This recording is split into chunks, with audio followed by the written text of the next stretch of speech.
Brewers going for the sweep today. Looking forward to that. Packers back in the house. Going to talk some NFL draft today. It is a Wednesday edition of the Bill Michaels Show, and welcome to the program today. Good stuff. Feeling good today. Ben, how you doing today? I'm great, Bill. Yeah? I went to the range yesterday. I hit some golf balls. I'm getting back in the swing. Are you hitting them straight? No. Are you hitting them where you want to hit them, even if they're not straight? Also, no. But that's why we play. Okay.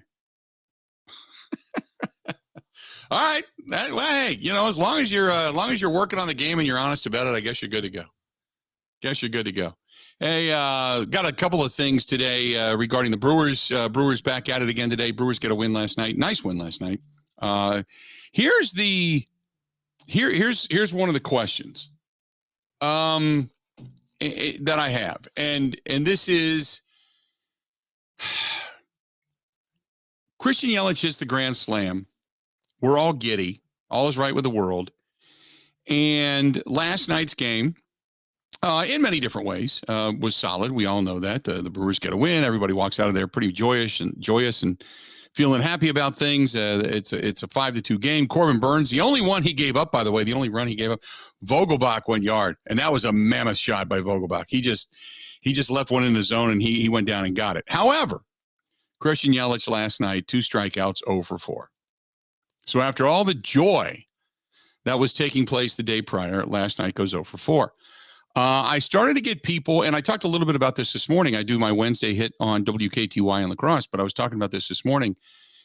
At what point, as the average now sits at 216 for Christian Yelich and a slugging percentage of 405, and an on-base percentage, while it is good at 362, the numbers are not where you would want them to be for Christian Yelich.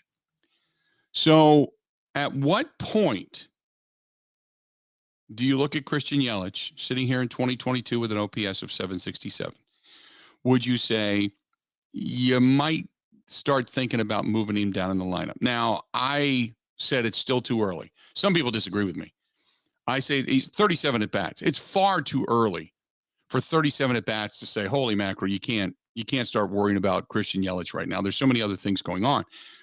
But you're sitting at 37 at-bats. I said today, and as I said at the beginning of the season, you start looking at about 50 to 75 at-bats is where you probably are going to go, which is about 10 more games, 10, 11 more games. Because that would put you 20 what? You go another 10, 11, 12 more games. You're talking 22, 23 games at that point into the season, which is still early in a 162-game season. But at some point, you start to say, we really do need to make some adjustments in the lineup. At some point. At what point do you say that there might need to be an adjustment made?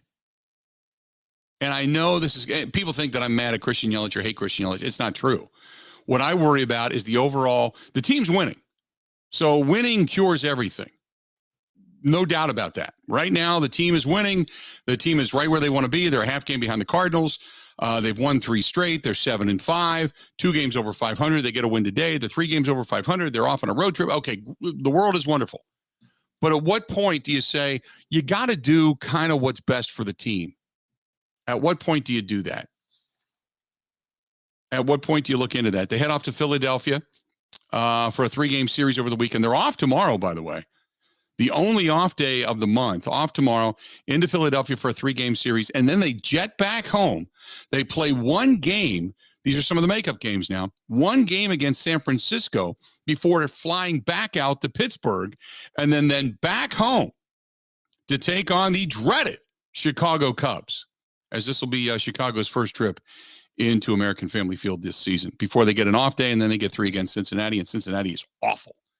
So you've got an opportunity right here, right now, to make up some ground and really put pressure on the Cardinals, as you've got a pretty weak schedule overall over the next 2-3 weeks. Because you have, after Cincinnati leaves town, then you go to Atlanta. Atlanta's a tougher team. Then you've got 3 in Cincinnati, before then you have an off day. Then you go to Miami before then you get Atlanta again. So you've got some time to make up some ground and to really kind of put some wins under your belt. Obviously, you want to beat some of the better teams too. You split with the Cardinals, not a bad way to go. But you've got some opportunities here ahead of you. But at what point do you do what's best for the team versus not hurting the feelings of Christian Yelich? 877-867-1670. I say 75 at bats, maybe another 10 to 12 games, and then you go. That's what I would do. That's my thought. So that's one of the topics du jour. Also today, the Packers back in the house. No Aaron Rodgers. Is it a big deal? Is it a big deal? And you're going to be surprised at my thoughts on this. But is it a big deal? Rodgers not in the house.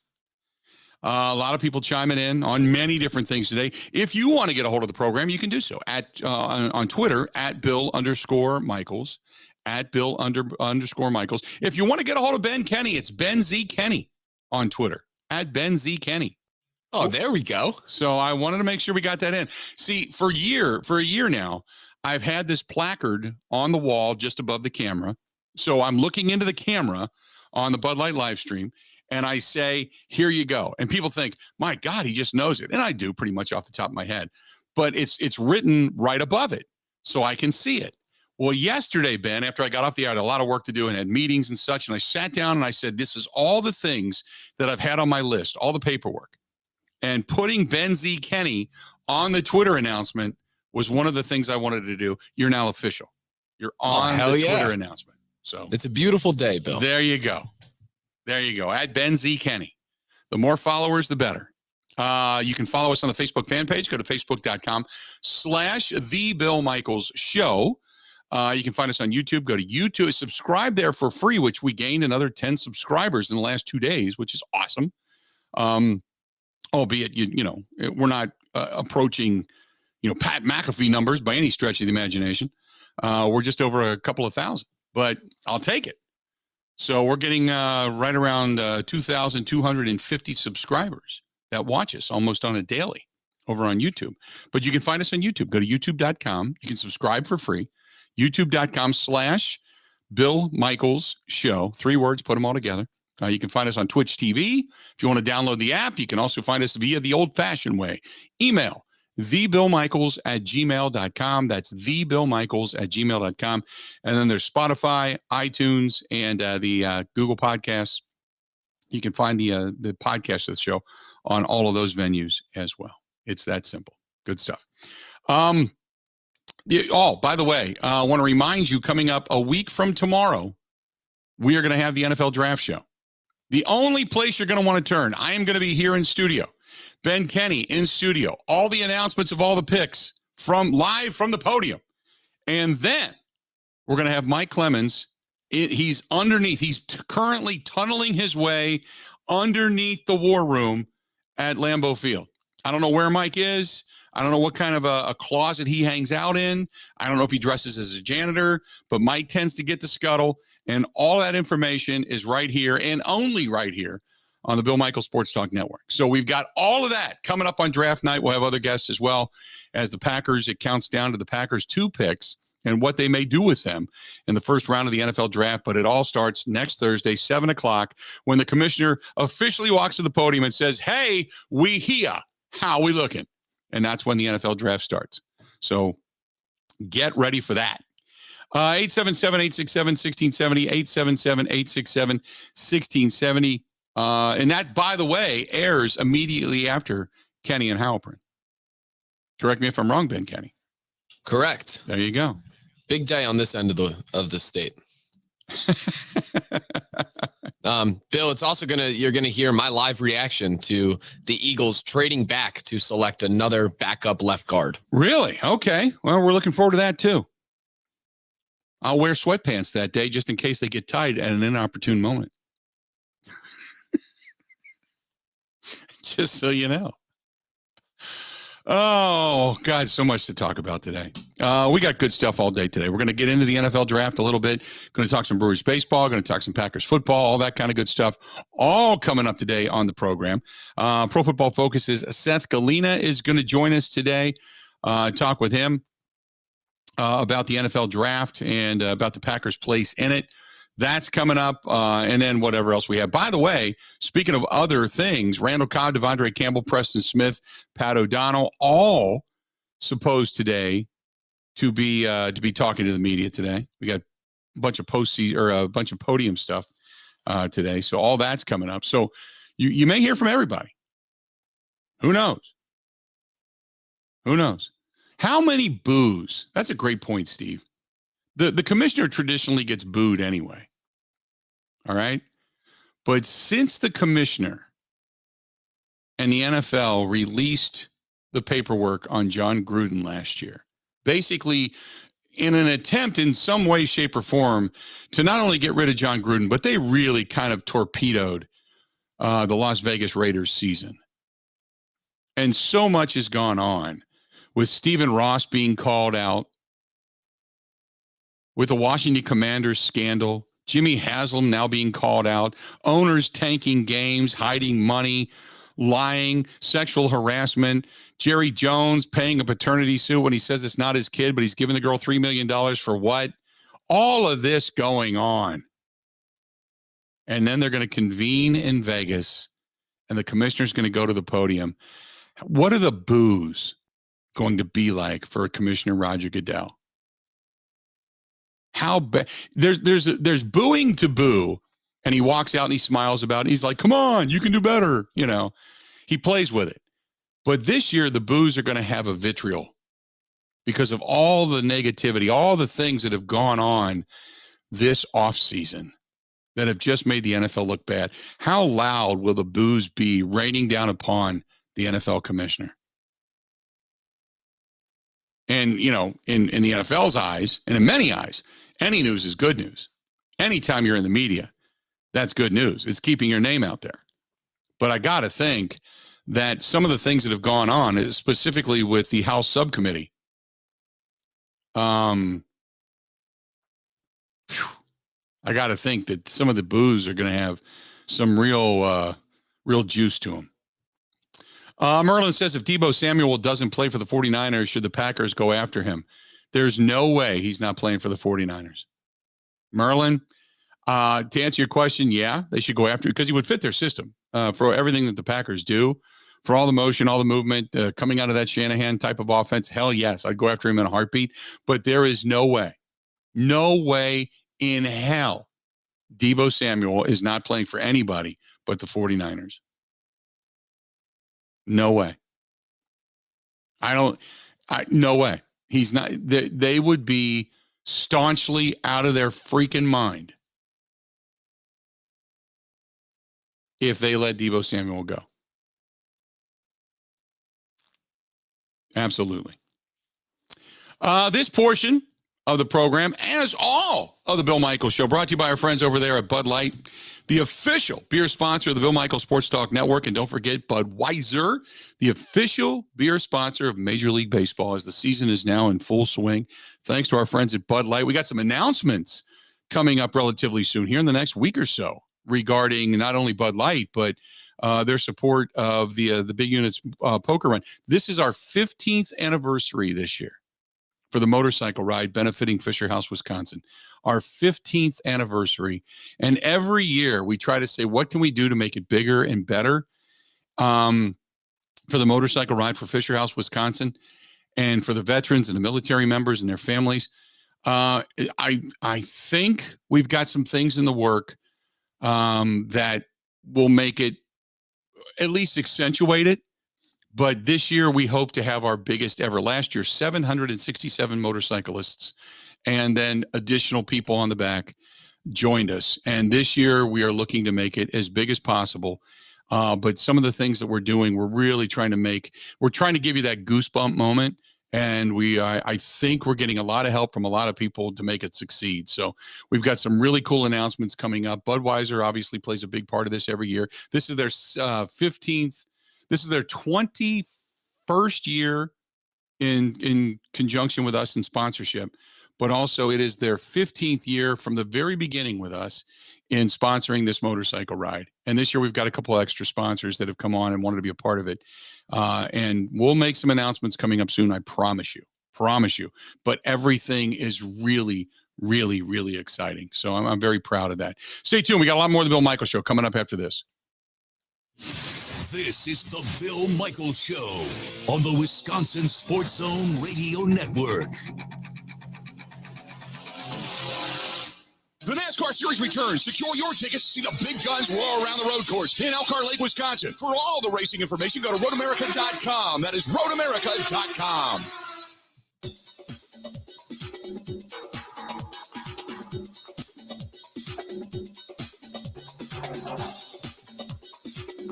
Bill Michaels will resume in 3 minutes.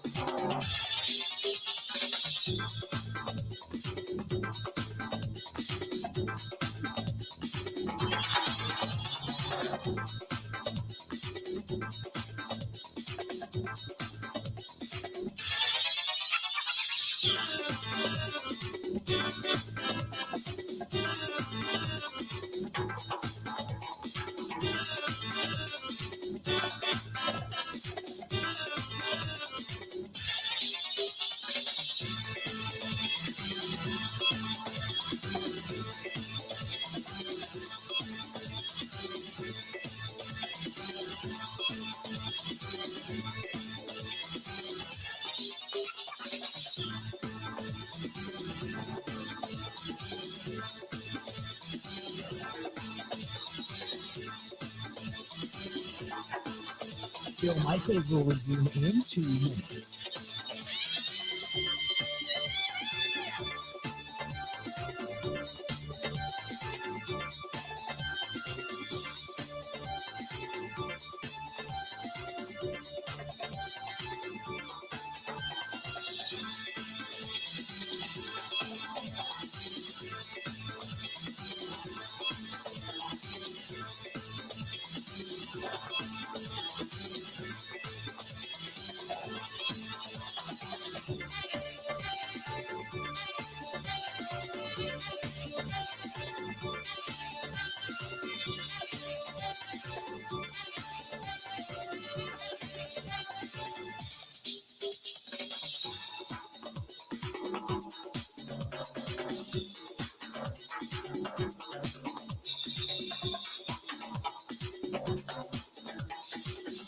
Bill Michaels will resume in 1 minute.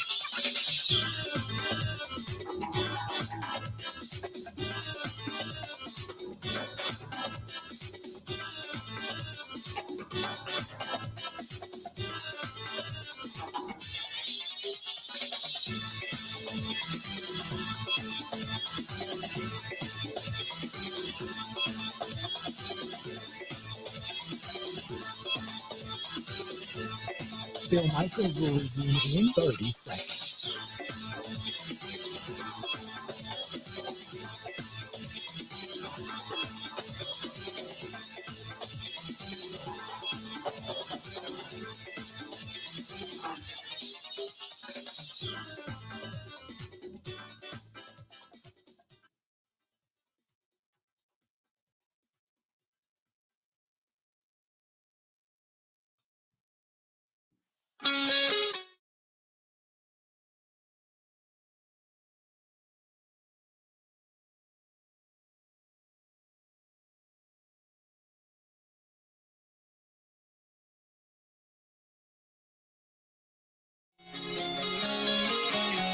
Glad you're back. Welcome.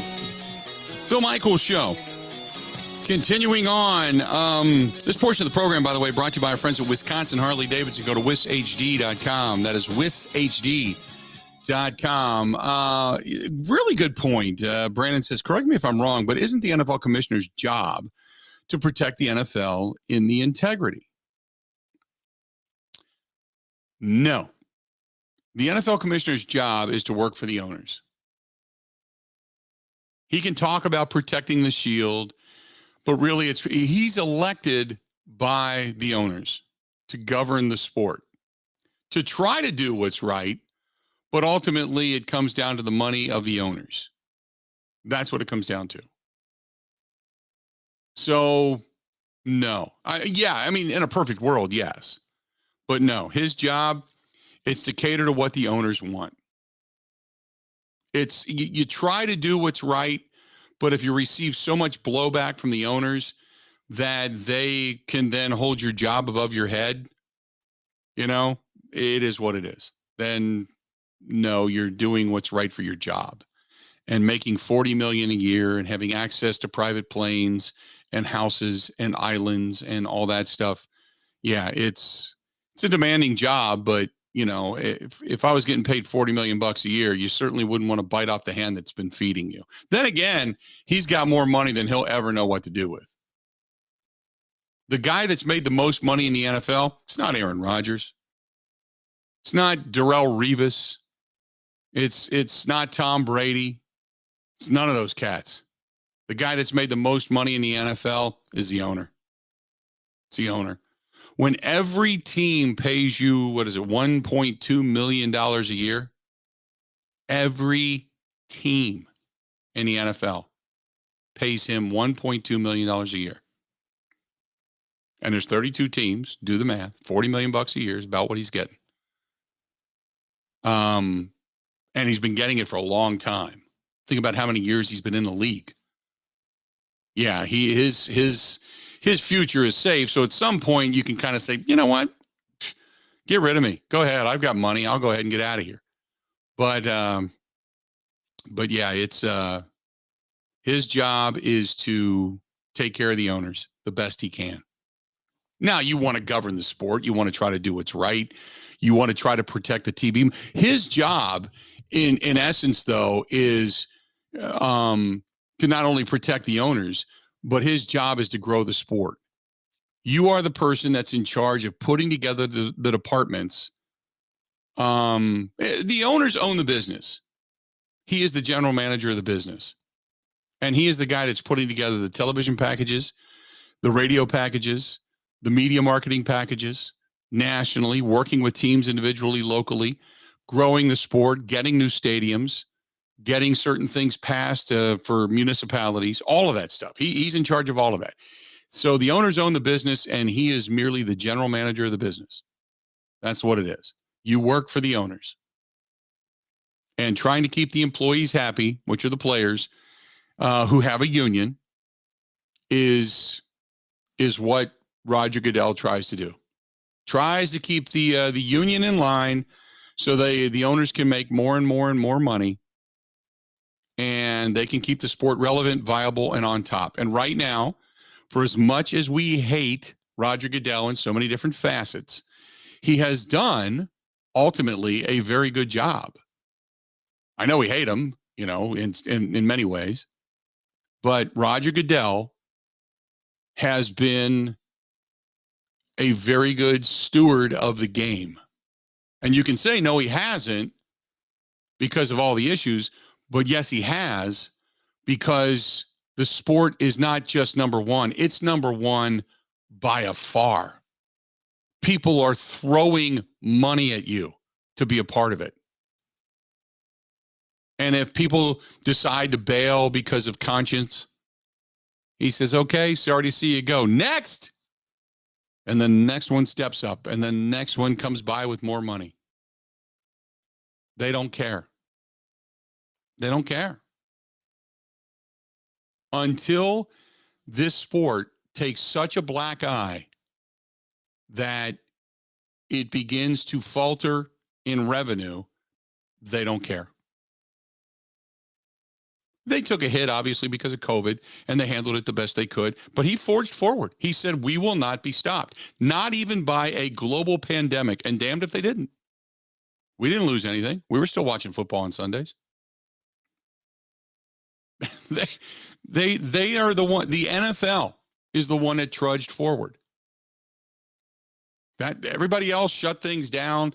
Conferences in college, they were shutting it down. They weren't playing football. Games were being lost. The NFL said, nope, we're not losing the game. We'll reschedule, but we're not losing the game. We're not losing our money. We're going to give the fans what they want. And that's exactly what he does.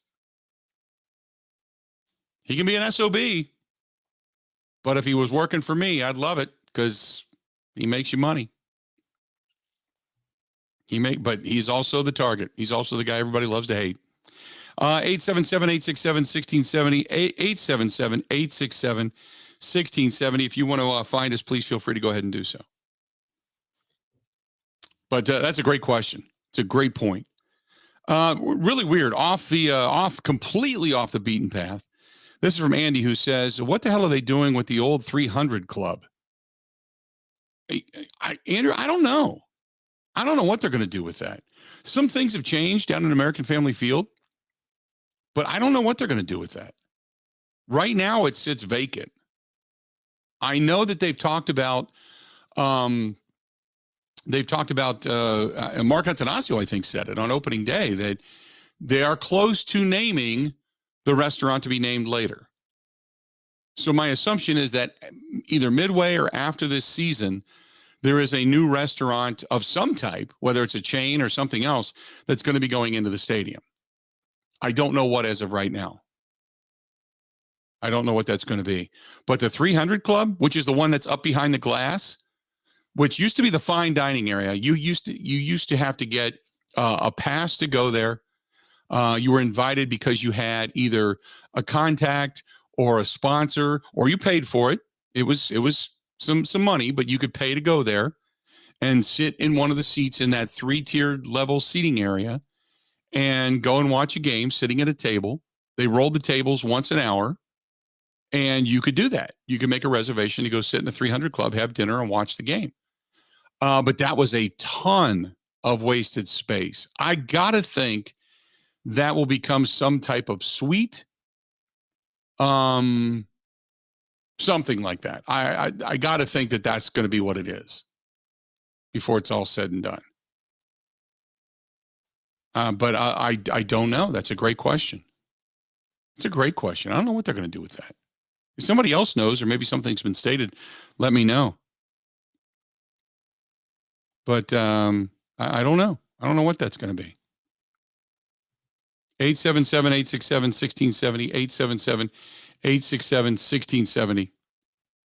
If you want to hit us up, do it. Would love to hear from you. Give us a shout. You can also hit me up, thebillmichaels@gmail.com, thebillmichaels@gmail.com. Somebody said they're putting an X golf in there. An X golf inside a baseball stadium. They did for the offseason, I believe. Yeah, but they're not going to do that during the game, right? You wouldn't put an X golf in and take away from seating and the ability to get more seats. That would be crazy. Or for road trips. I forget who we had on during spring training, but the person I was talking to get them on mentioned that. That it's a new addition, maybe when they go on the road for a week. Boy. Okay. I mean, I can't imagine that's the long-term plan, though, because that's just wasted space.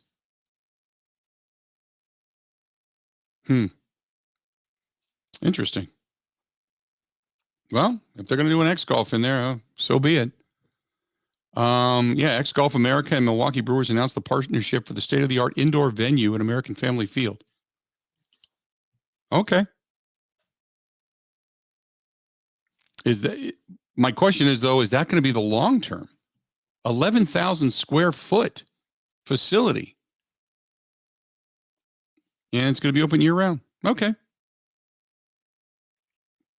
During the Brewers games and on non-game day games located in what was previously the Stadium Club, the X Golf facility is going to feature 7 state-of-the-art indoor golf simulators.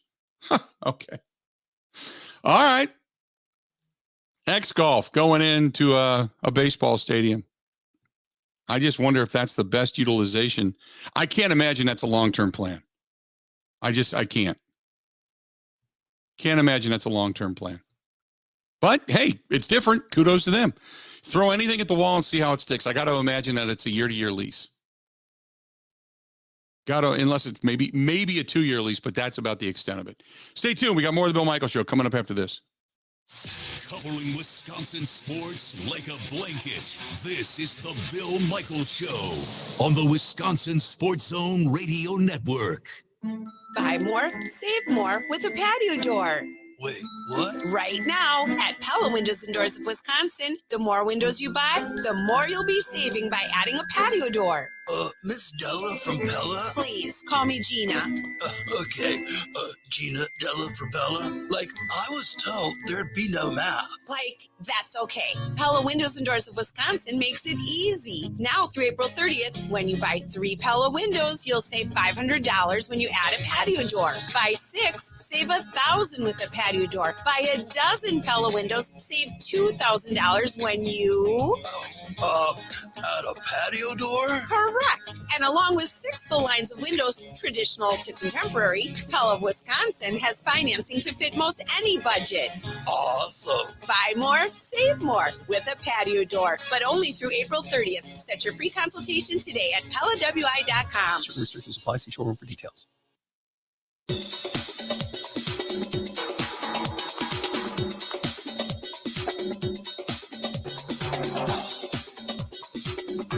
Bill Michaels will resume in 5 minutes.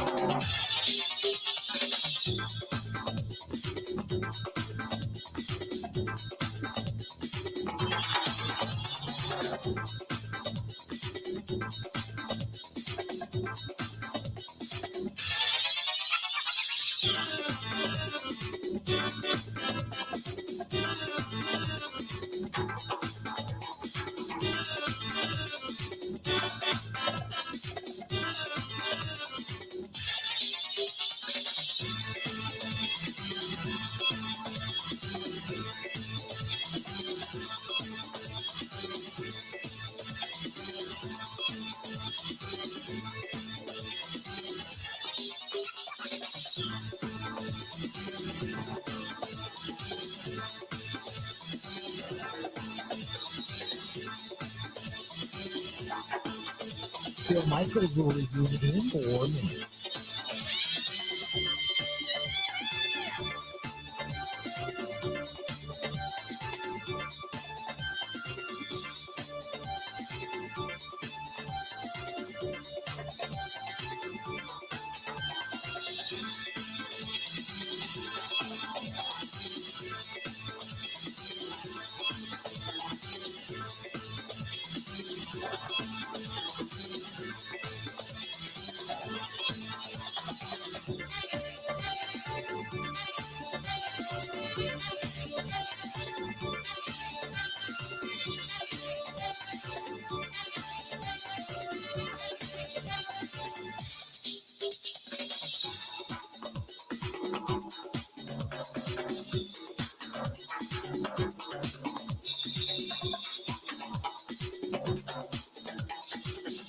Bill Michaels will resume in 3 minutes.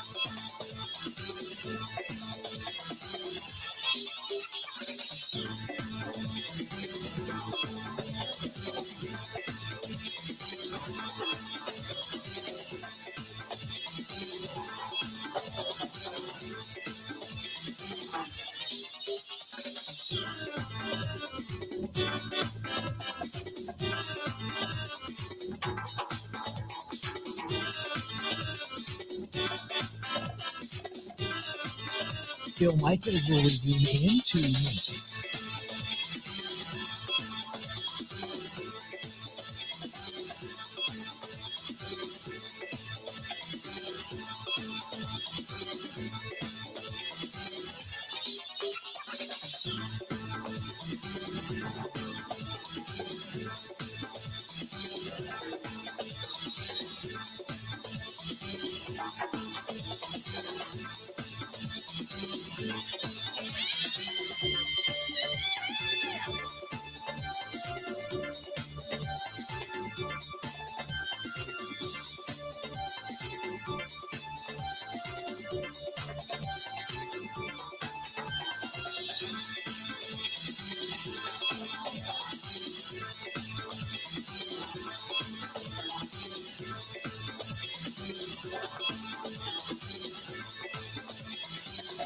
Bill Michaels will resume in 1 minute.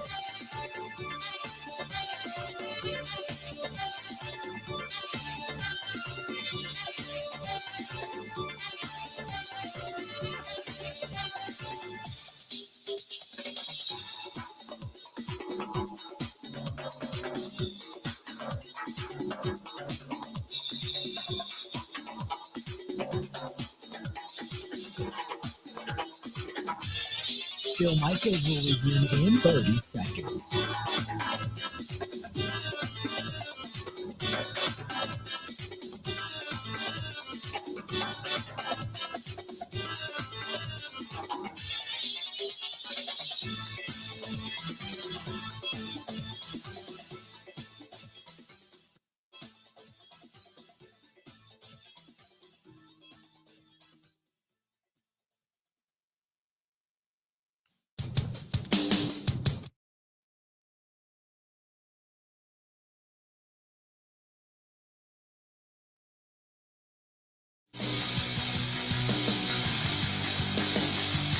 Glad to have you. Welcome back.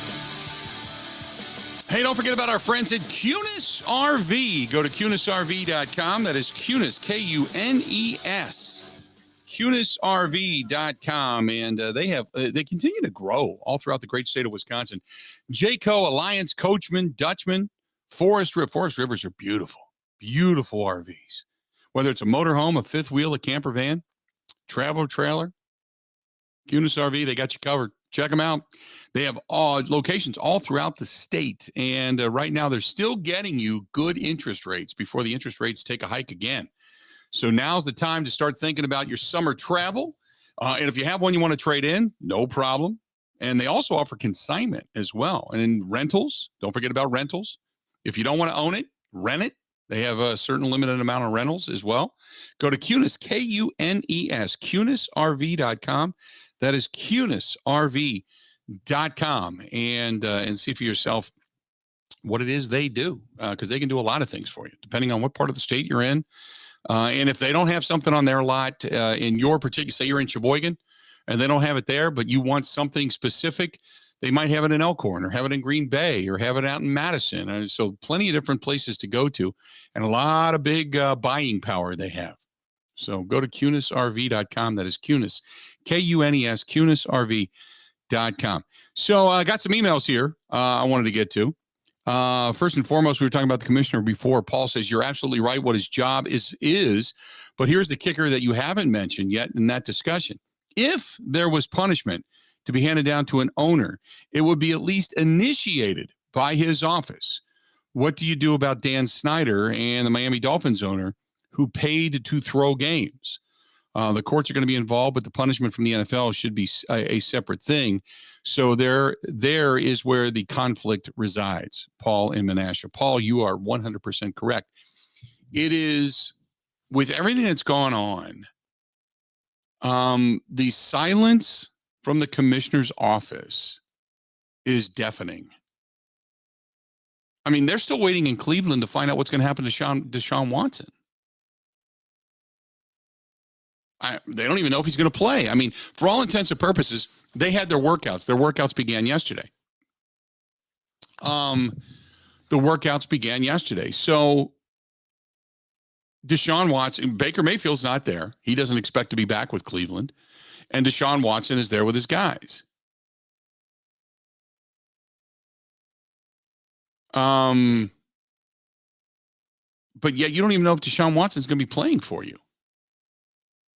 The NFL has remained completely quiet. Now, they continually say it's an ongoing investigation.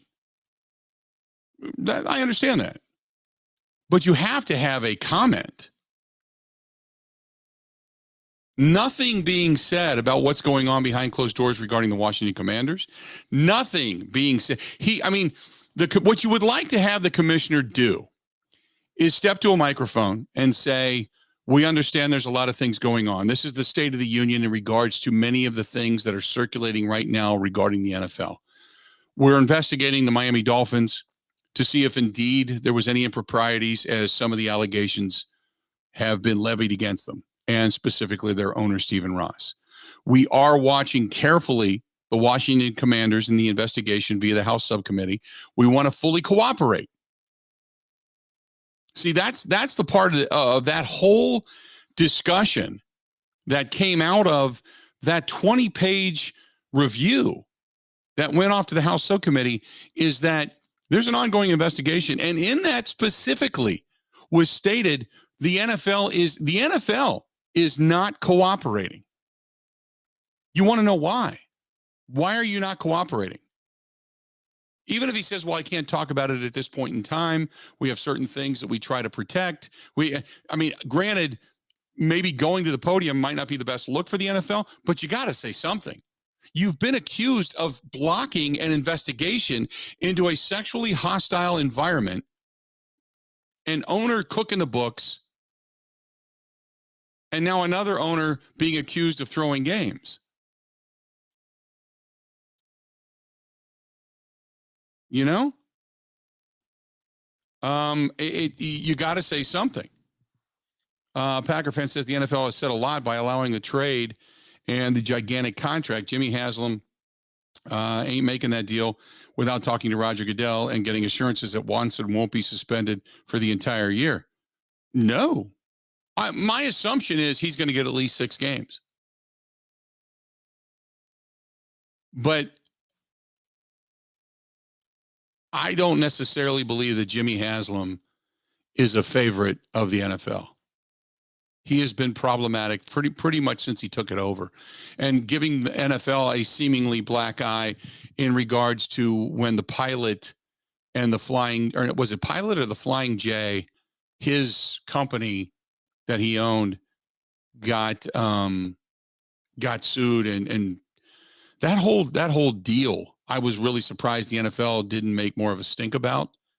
But maybe they just look at it as, hey, that's a separate business proposition that has nothing to do specifically with us, other than the fact that he is an owner of an NFL franchise. But that one business does not commingle with another. Maybe they looked at it that way. But I don't think Jimmy Haslam is necessarily a favorite of the NFL. They've got to know something. I agree with that. But to your fan base, silence is deafening.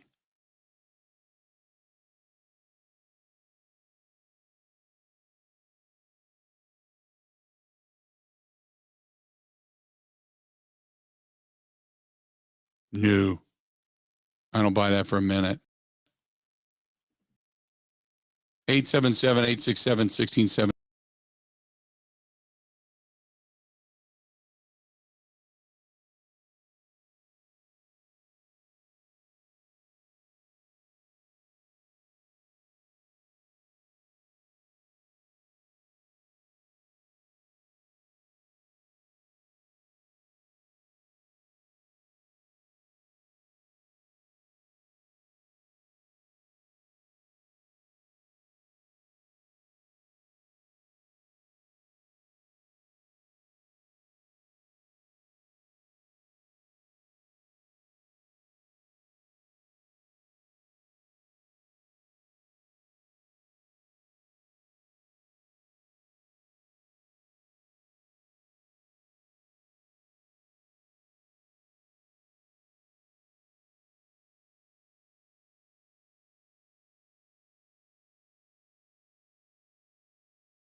She moves without a sound. I call her on the telephone. She says me help my head. The nights get moving in. And I can hardly wait. The way she moves. Welcome back. Looks like we're back now. Bill Michaels Show. We continue on. Apparently, we had a power surge in the area that shot us down for a minute. So my apologies. Well, not that it was my fault, but apparently everything kind of clicked for a moment and took us offline. So apologies. There you go. 877-867-1670, 877-867-1670. If you want to find us, please feel free. Easiest way to do it. There you have it, right there. This one's from our buddy Steve talking Brewers baseball. Said removing Yelich in the order of what if you flop him and McCutchen. That may also help Adames get better pitches and help him get out of his funk. If he has better, quote, protection behind him, he might see some better pitches. I think the biggest area of concern, however, is that 6 home games into the season, there has not been any front row Amy sightings. Is she on the DL? It's funny, Steve, she's got a website because of those tickets that are behind the home plate. She's got a website where she sells those tickets. I don't know. I don't know where she's been or what's going on. I couldn't honestly tell you. Don't know. Maybe she's been there, but been incognito. Think of that. I don't know. Couldn't tell you. Steve is concerned. You know what's funny is a buddy of mine who watches the MLB network in Cincinnati said the same thing. Like, I don't know, was it 2 days ago, 3 days ago, over the weekend? He texted me. He said, "Where's front row Amy?" So I have no, look, I have no idea. That's not what I watch the games for. So I just, it doesn't matter.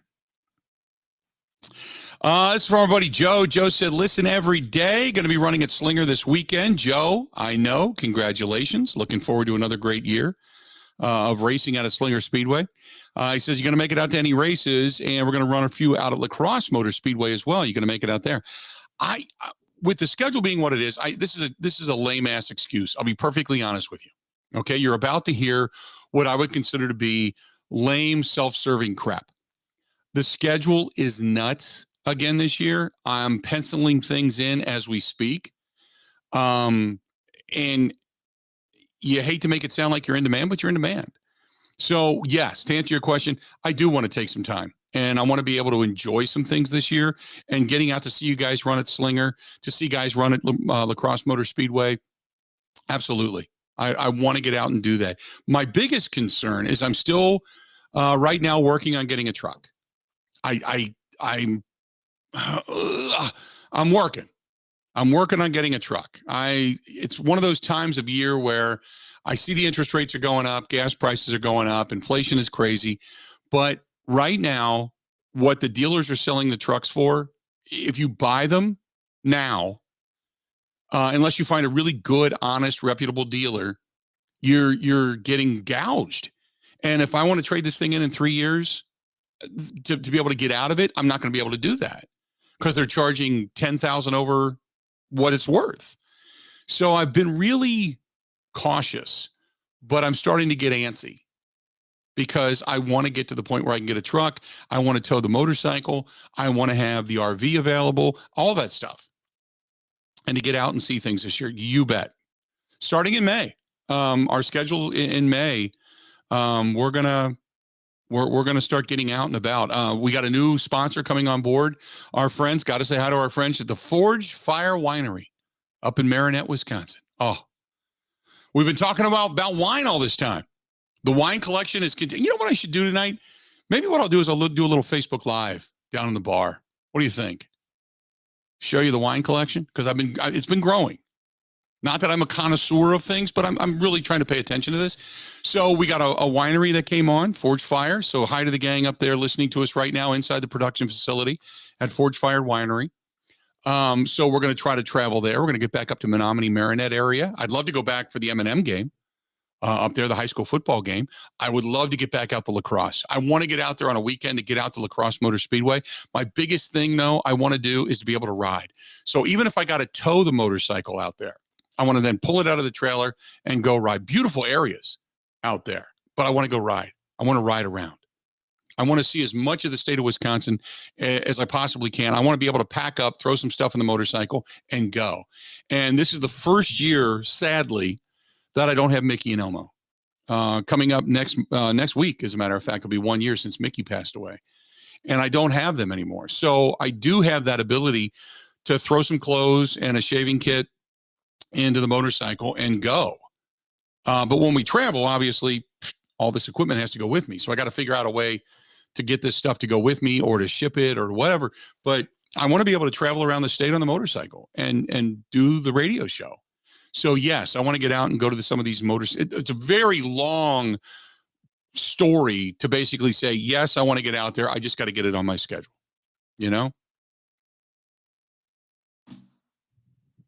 There you go. 877-867-1670, 877-867-1670. Hit us up. 877-867-1670.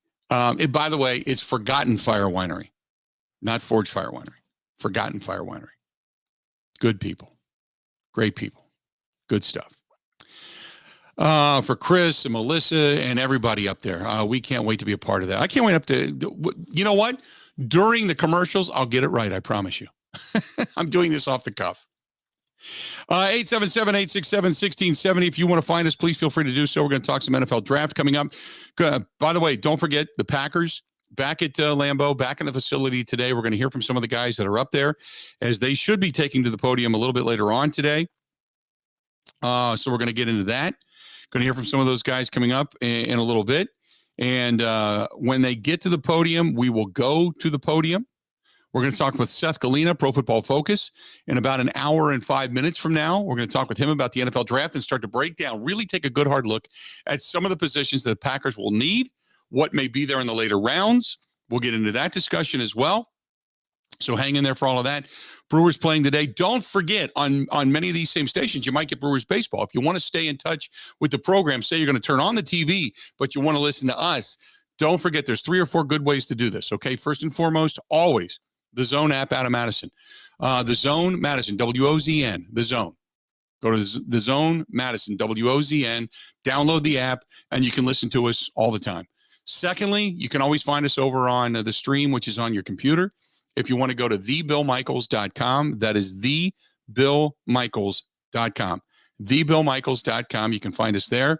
And on many of the other apps, there's Odyssey, there's TuneIn, there's the iHeartRadio app. We're based, we got our 920 WOKY out of Milwaukee, carries the program. So many different ways to listen to the program. But you can find us live and local, in person, all the time on the Zone app out of Madison, WOZN, the Zone Madison. And you can find us there all the time. So I encourage you to download that app, put it on your phone. Also, over on the YouTube page, you can subscribe there for absolutely free. You can watch the show. Go to youtube.com/Bill Michaels Show. youtube.com/Bill Michaels Show. And you can listen to it, put it on your computer, put it on your phone, whatever. You can watch it, all that kind of good stuff. Find us there as well. Stay tuned. We got a lot more. 1 hour down, 3 hours yet to go. The Bill Michaels Show continues right after this.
Welcome.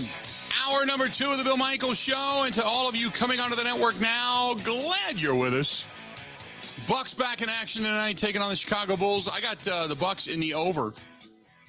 10-point spread. I got the Bucks winning by 12, 14, something like that. I think they're going to shoot the lights out tonight. There's no way Middleton and Drew Holiday shoot beyond the arc as poorly as they did in the game the other day. No way. No way. So I think the Bucks are going to pull off a win tonight in a big way. Emphatically putting the stamp on the series and going down to Chicago 2-0. That's my pick. 877-867-1670. So we were talking just before about the racetracks and racing going on in the state of Wisconsin. I got an email here. This is from Lance. Lance says, Bill, you got to get up to La Crosse for the Smash-A-Rama on June 25th.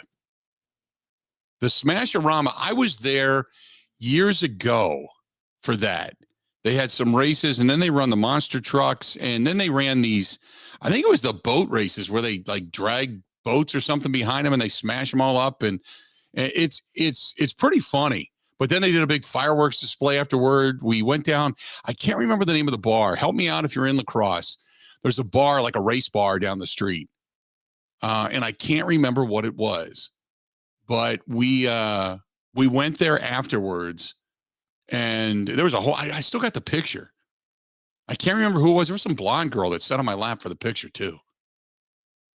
I cannot remember what the place was, but we went there afterwards. We had a great time. It was so much fun. But we were there with Dan and everybody. Features. Thank you very much. Features. Thank you. Tony, you the man, or Terry, I'm sorry. Terry, you the man. Thank you so much. It was Features. You're right. We went to Features. That's where we went. Went to the Features afterwards. After the night of racing and the fireworks, went down to Features, a whole boatload. But I think Boone's Farm was with us that night. The guy that our buddy that lives out in La Crosse, he was with us. Boone's Farm, long-time Brewers fan and baseball analogist. Always has an opinion. But Boone's Farm was with us, and Dan and the whole staff out there. We ended up going out to Features afterwards, and they were pouring heavy that night. And I remember they said, "Let's take a picture," and I can't remember what her name was. Some girl jumped on my lap and wanted to get a picture, and so it was. I remember that night vividly, so to speak, but. There are some pieces that are funky because of the imbibing that went on afterwards. And then they dropped me off back down. Stony Creek was where I was staying at the time. Dropped me back off. And I remember there's a picture of me somewhere on the internet kissing a moose out in front. Because I was doing the John Candy in the movie Vacation. You know, the sorry folks, moose out front should have told you. I was kissing a moose in the pond out in front of the Stony Creek or Stony Brook or whatever it's called, the hotel. And yeah, that was my night, man.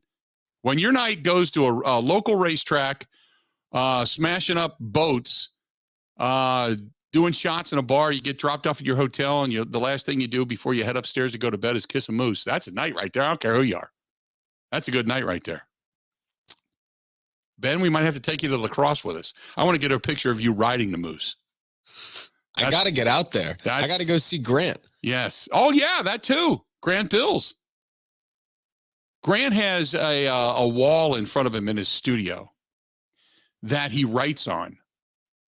It's like one of those chalkboard walls.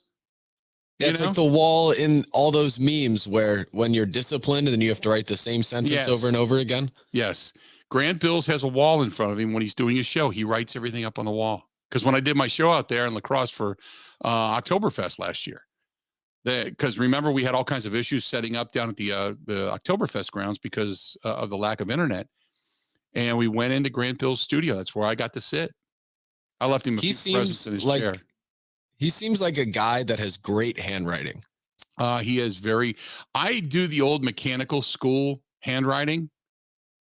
It's a printing, but it's the mechanical. If you've ever taken mechanical writing, I did it years ago. But yeah, it's It's interesting. You walk in and there's all of his notes. There's his notes from when the Bucks were going through their playoff run. I think he left them there out of superstition, but Grant left them there. Those notes were there, and there was other notes for that coming day and the show, and all that kind of. But it's a really small studio. I mean, as a matter of fact, my studio is bigger than his studio, and it's all just right there in front of you. But yeah, I was in there. I wanted to erase it, but I didn't have any chalk. I was going to draw pictures that I probably shouldn't, but. Yeah. So the only thing we have written up right now is in permanent marker, Bucks versus 76ers playoffs. But I think it was from 2017. And then we've waited each year during the playoffs for it to happen, and it obviously hasn't. So you could then expound upon the writing on the wall? Maybe. I guess. I was waiting for Ben Simmons to be part of it, but now he won't. Unfortunately, I saw him yesterday when they were showing some of the highlights of him working out. He still doesn't look like he's. I mean, who knows? Maybe he's ready to go and he gives them a few quality minutes, but he's still with some of the workouts that he was doing. I don't know if some of that was file footage or that was actually from yesterday. Steve Nash. Does Steve Nash? I really like Steve Nash. I do, but when Steve Nash does his presser. Does he look like there's a really hot naked woman in the distance that he can't take his eyes off of? I can't say I've watched one. Watch him. He's just staring, and he talks real soft. I don't know. We'll get a few more open looks for KD, but he'll get a shot. I'm not worried about it. And he's just staring, like what the hell's going on in the distance? Like there's a really hot woman taking her clothes off, or just something so out of Ripley's, believe it or not, beyond bizarre that is off in the distance that he cannot take his eyes off of. But he just stares. Either that or he's holding in a hell of a fart. One of the three. I don't know what else to make of it. But he just stares. Just like maybe he's flinching up. Oh, God, I hope this doesn't seep out. Everybody's going to make fun of me. They're going to know what I had for dinner last night. It's not good. Ben Simmons, hurt again. Okay. He might play. Yeah. Thanks, guys. That's a Steve Nash press conference. 877-867-1670, 877-867-1670. If you want to give us a shout, please feel free to go ahead and do so. By all means. By the way, security measures have been tightened now at the FedEx Forum after the Game 1 girl chaining herself in protest. Didn't see anything last night, did we? I was watching for it. I was waiting for it, and then I got bored and turned it off. After the protest interrupted Game 1 between the Grizzlies and the Timberwolves.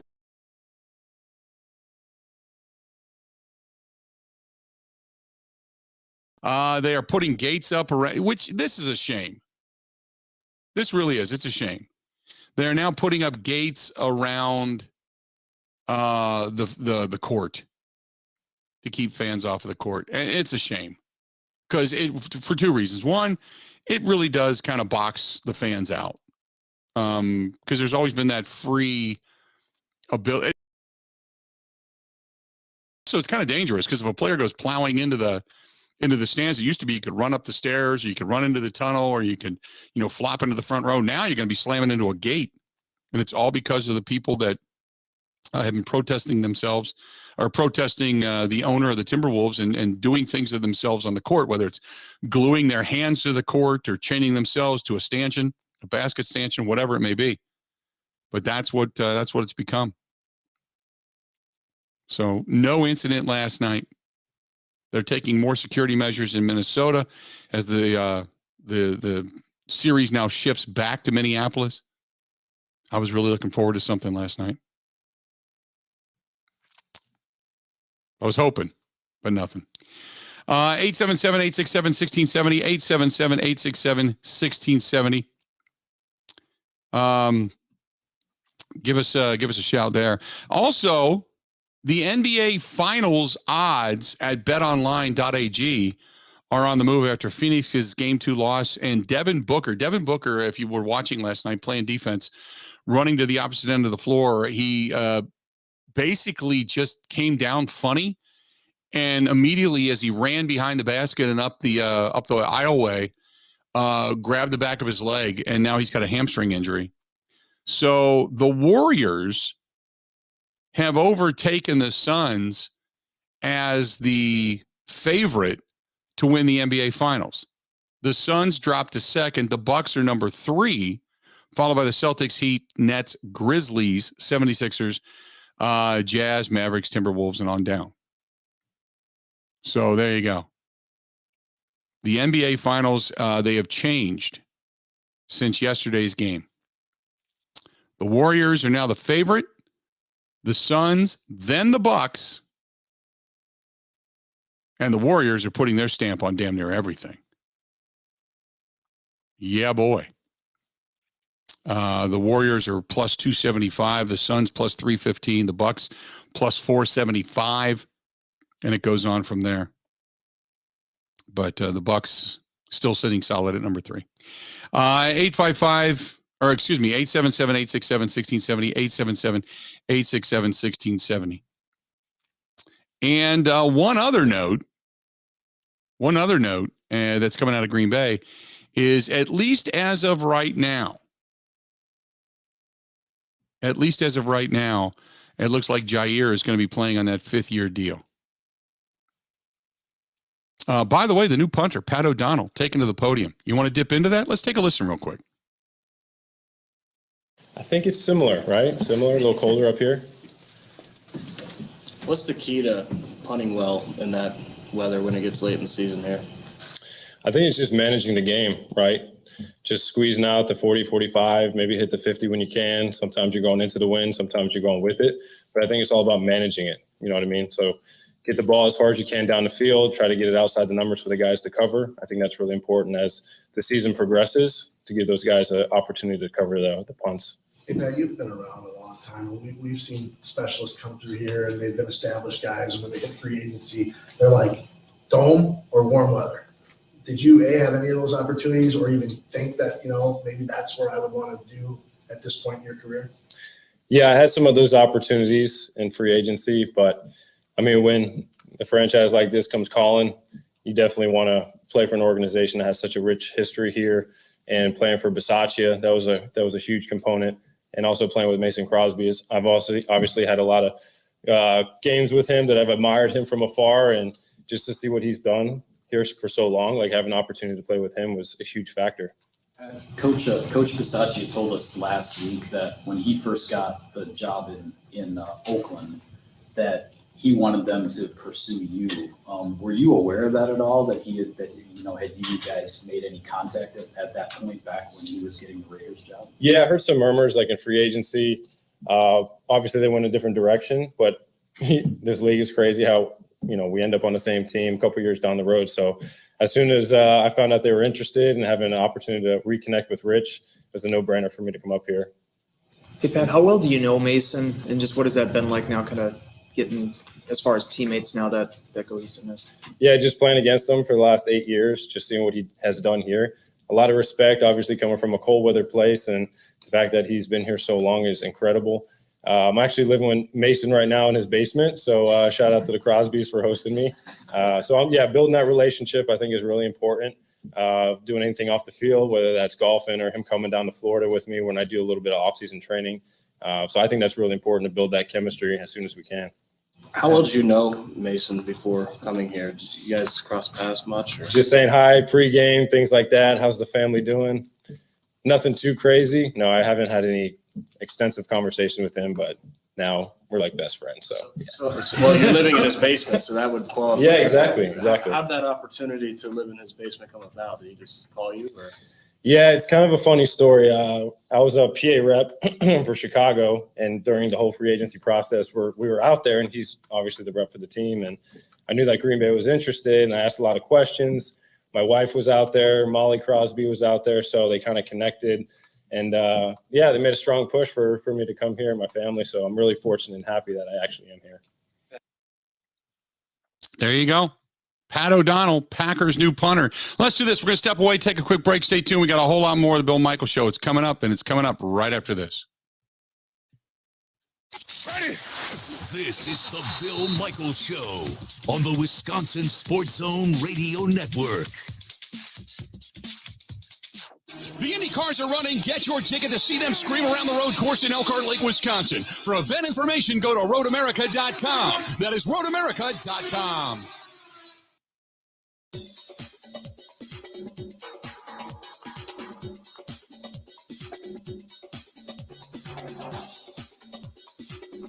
Bill Michaels will resume in 3 minutes.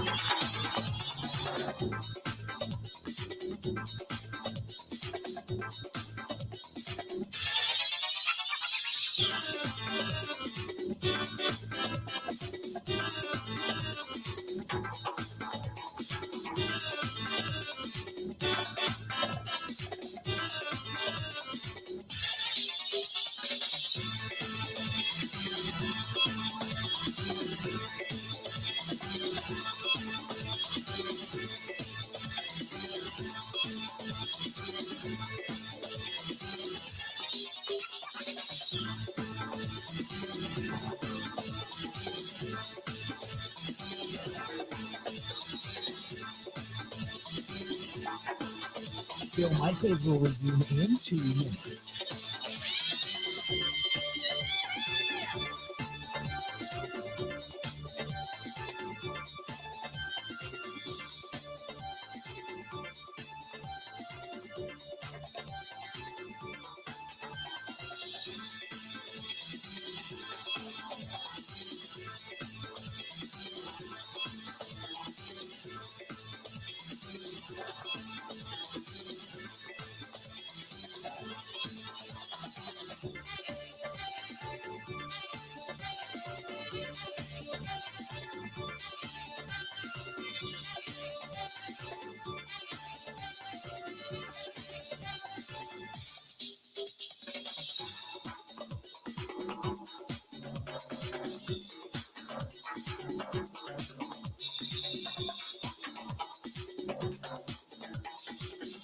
Bill Michaels will resume in 1 minute.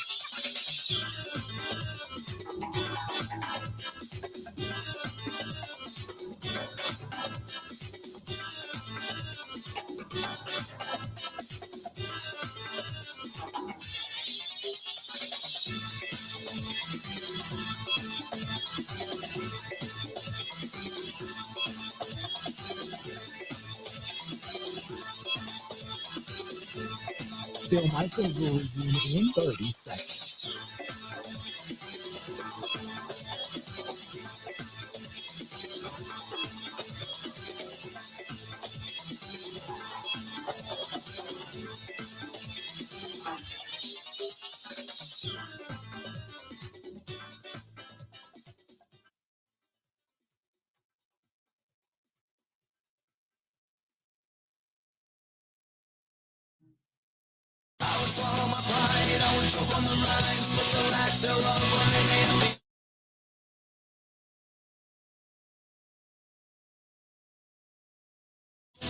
Hey, speaking of the postseason, not just the Bucks, but efforting towards the postseason is our good friends over there at the Milwaukee Admirals. Go to MilwaukeeAdmirals.com. That's MilwaukeeAdmirals.com, and check out some good hockey action. Some good hockey action. As I tell you, last year or 2 years ago, they were on their way to a Calder Cup. They were gonna win it, and COVID hit and knocked them basically out of the postseason. That was done. They shut it down for a year, and then they come back strong this year, and they've played some really good hockey this year. A lot of fun hockey, too. I've been to a few games, as a matter of fact. A lot of fun hockey. It's a great night out. You kind of forget about how much fun it can be if you're just looking for something fun to do. Get yourself a couple of beers, a pretzel, go down to the game, enjoy yourself, get a little rowdy, get a little crazy, but it's going to be postseason hockey coming up.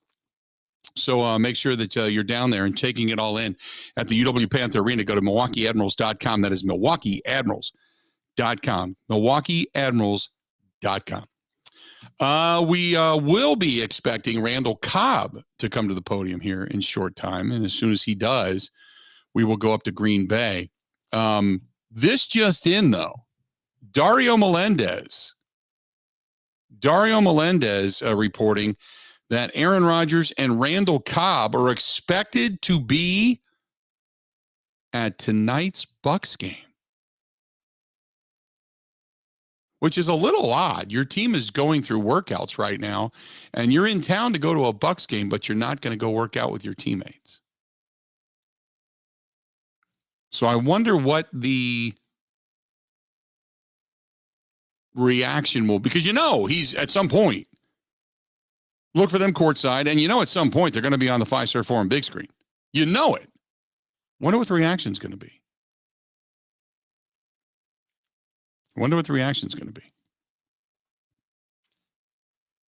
Aaron's coming to town. If indeed this is true. He's in town, and he's going to go to the Bucs game, but not at the voluntary workouts with his guys. Now, some of you are going to hate me for this. I understand it.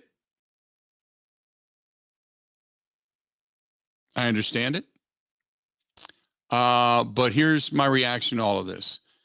When it comes to Aaron Rodgers not being at these voluntary workouts, it doesn't bother me. Not now. And it'll bother me, but I'm going to act like I don't care after this particular one. After the draft, I'm going to start to care. And here's the reason why. Because at some point I can hear it. Hey, why have you only thrown so many times to this guy? Or, what is it about this receiver that's kind of taken over and he's getting all the looks over like Devontae used to over this particular guy or that particular guy. And then you're going to hear, well, it takes a little while to build up a trust and to understand and get on the same page. And I'm going to say, whoa, relationships aren't made only on the practice field. When you see Brady working out with guys, when you see other quarterbacks, when you saw Russell Wilson, he was in his backyard bringing his new receivers in, working with guys, throwing the ball down to him, wanting them to see how he throws a deep ball, how he throws a spiral. When you see that, I get Aaron Rodgers is away. He's getting himself in shape. He's going to work on his legs. You're going to keep your legs under you. It makes you the best quarterback you can be. That's great. But the relationship thing is going to be, this is where it's built. These little things. Going to a dinner. Seeing guys away from the office, getting them indoctrinated at Lambeau Field. Sammy Watkins, how you doing? Good to see you. Welcome to the bunch. We're all here. What do you need? What's your family like? What do you like? What do you like to do? What trips your trigger? All these things that get you on the same page with your guys. Know how they think, how they tick. Know if he has a bad day, he really takes it to heart and it affects his job. Or if nothing affects him. You need to know all these things, all this relationship stuff. So all this stuff that we hear about during the season, right now, it doesn't mean anything to me. But when they bring it up in the regular season, I'm going to say that's crap. I don't want to hear it. It's an excuse. And whose fault is that? Because you choose not to be here. You choose not to build a relationship with these guys early on. Is it about winning or is it about just being a good quarterback? There's two different things there. A good quarterback can lead you to a lot of wins, but is it about going the extra mile consistently to be a champion? Everything else aside, money, job, house, everything. Is it about doing all of that versus just showing up and playing on Sundays and being a good quarterback and getting the accolades and the MVPs, but in the grand scheme of things, you're not going the extra mile to be a champion. So as of right now, it doesn't bother me. Especially this one. I mean, the only new guy is what, Sammy Watkins? Offensively coming in, everybody else is the same. There's really no changes. It's not like you're getting Elton Jenkins back and Robert Tonyan back and all these guys are back on the practice field this week. So Aaron Rodgers, Randall Cobb, reportedly anyway, supposed to be courtside tonight at the Fiserv Forum for the Bucks and the Bulls. Now, what is the reaction going to be? Pack fan says loud cheers and chants of MVP. Going to be interesting. I got to think, I don't want to disagree with you. You know why? Because I don't think anybody's going there to boo Aaron Rodgers. I think everybody's going to be in a very upbeat, cheery mood. I think people are going to be excited. He wasn't there through the championship run. It was disappointing. People wanted to see him there. He is a part owner. It's your team. So, we'll see. Why would fans boo him? Why do people constantly knock him? What do they knock him for? For all the reasons that we just have given. Why there's certainly reason that fans can be upset. The last 2 years in the postseason is poor performances. Not the sole reason they lost games, but poor performances. The drama that started about a month ago. The offseason drama this year. Many people, although being a wrong perception, perceptually think that, they let Davante Adams go because Rodgers took all the money. No, that's not true, but every day somebody says that to me. Well, if Rodgers hadn't taken all the money, that's the perception becoming reality. So we'll see. See what happens. 877-867-1670, 877-867-1670. Dan says, hey, Unit, if Rodgers is shown on the big screen tonight, I'm just going to fold my arms. Okay. Stefan says Rodgers deserves an ovation, had an MVP season, but I'm not going to go overboard. He's got to prove it in the postseason. You're absolutely right about all the drama. He's kind of brought it on himself. Thank you, Stefan. Stefan, you're the man. Appreciate it.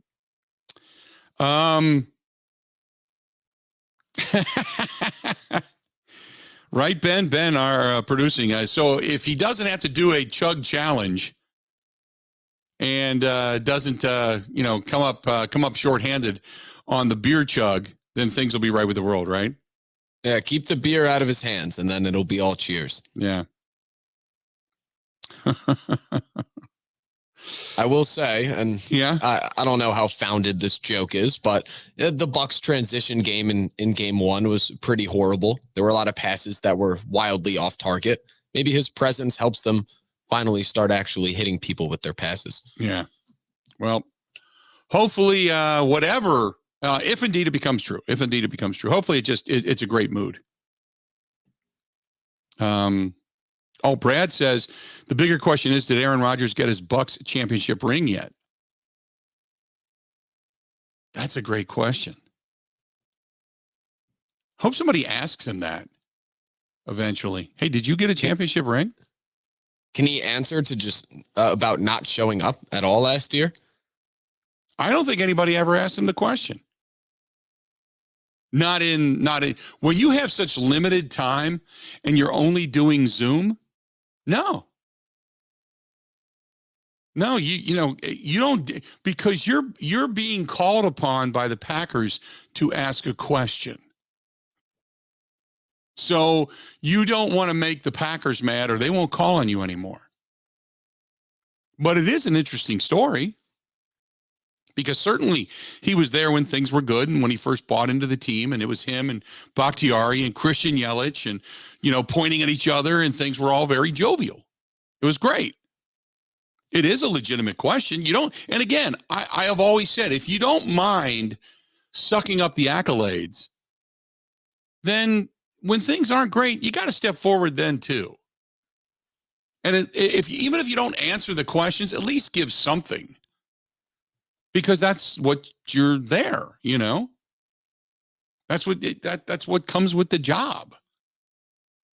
So I don't know. That's a great question. I would ask him, did you get a championship ring? And if you did, do you feel bad that with everything going on, you weren't able to be there or you didn't show up? I shouldn't say weren't able. It's not like he's being held hostage, but that you didn't show up. And he can then say, hey, I didn't show up because, really, honestly, I didn't want to be a distraction. Because at the time, there was a lot of innuendos and rumors and stuff going about. And, it was a topic every day on, many different, network stations and local sports talk and blah, blah, blah. I didn't want to be a distraction. That's a very humble answer. I didn't want to be a distraction to the team. So I didn't, but I was rooting for him, and then, Aaron Rodgers and his almost eidetic memory, where he can pick out a place like, when Giannis did this, or when Drew Holiday did that, or Bobby Portis did this. And it's, it's tough to see PJ Tucker not here, but all of that. I mean, if he brings all of that up and it's like, the guy's vested in it. Yeah, I'm right on, man. I'm good with that. I understand it. And it's a legitimate answer. I'd love to hear that. And did he get a ring? Yeah, well, we'll see. We'll see. 877-867-1670, 877-867-1670. You want to chime in, you want to give a call, that's the phone number. Otherwise, hit me up via email, thebillmichaels@gmail.com, thebillmichaels@gmail.com. Hit us up over on Twitter as well, @Bill_Michaels, @Bill_Michaels, and @Ben Z. Kenny, producing the show today as well. Stay tuned. More of the Bill Michaels Show coming up next. This is the Bill Michaels Show on the Wisconsin Sports Zone Radio Network.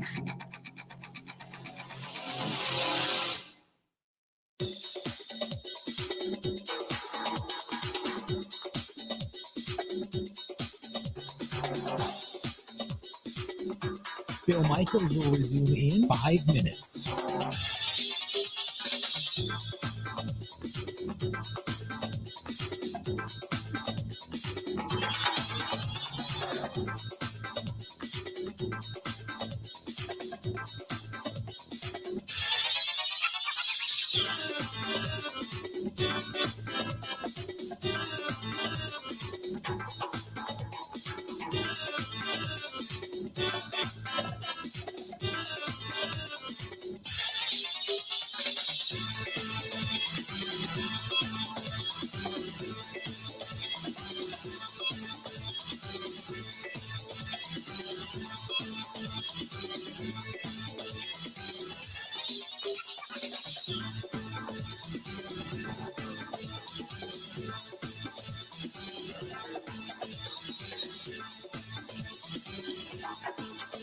Bill Michaels will resume in 4 minutes.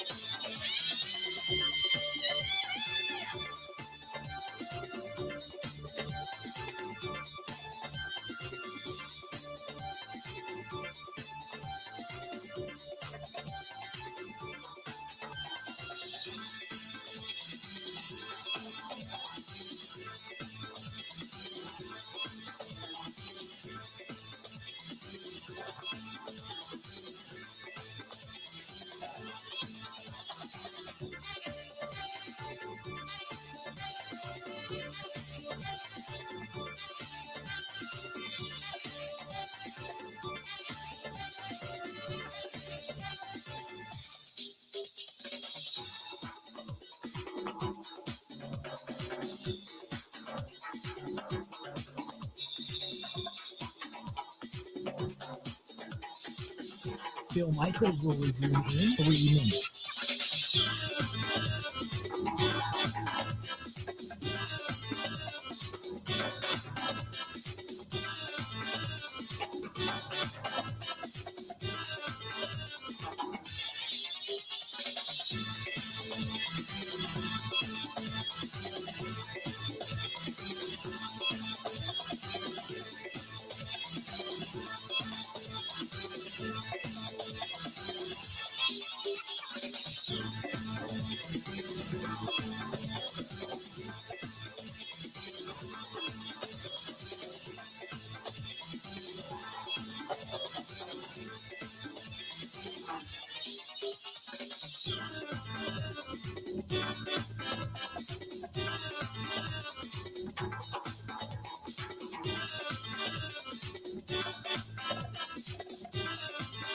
Bill Michaels will resume in 2 minutes.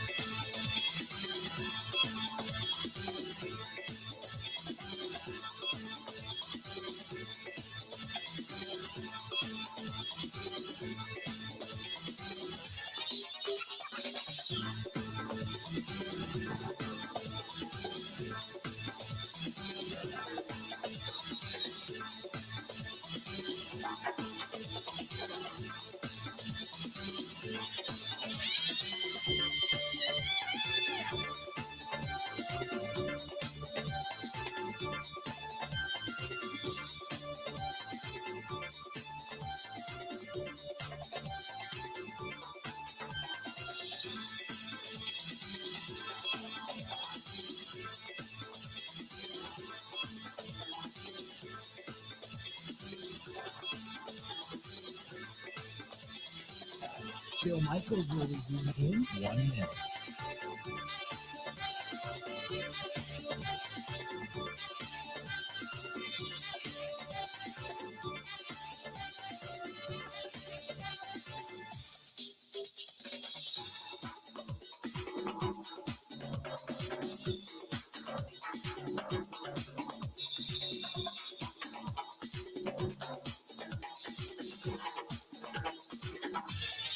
Bill Michaels will resume in 30 seconds.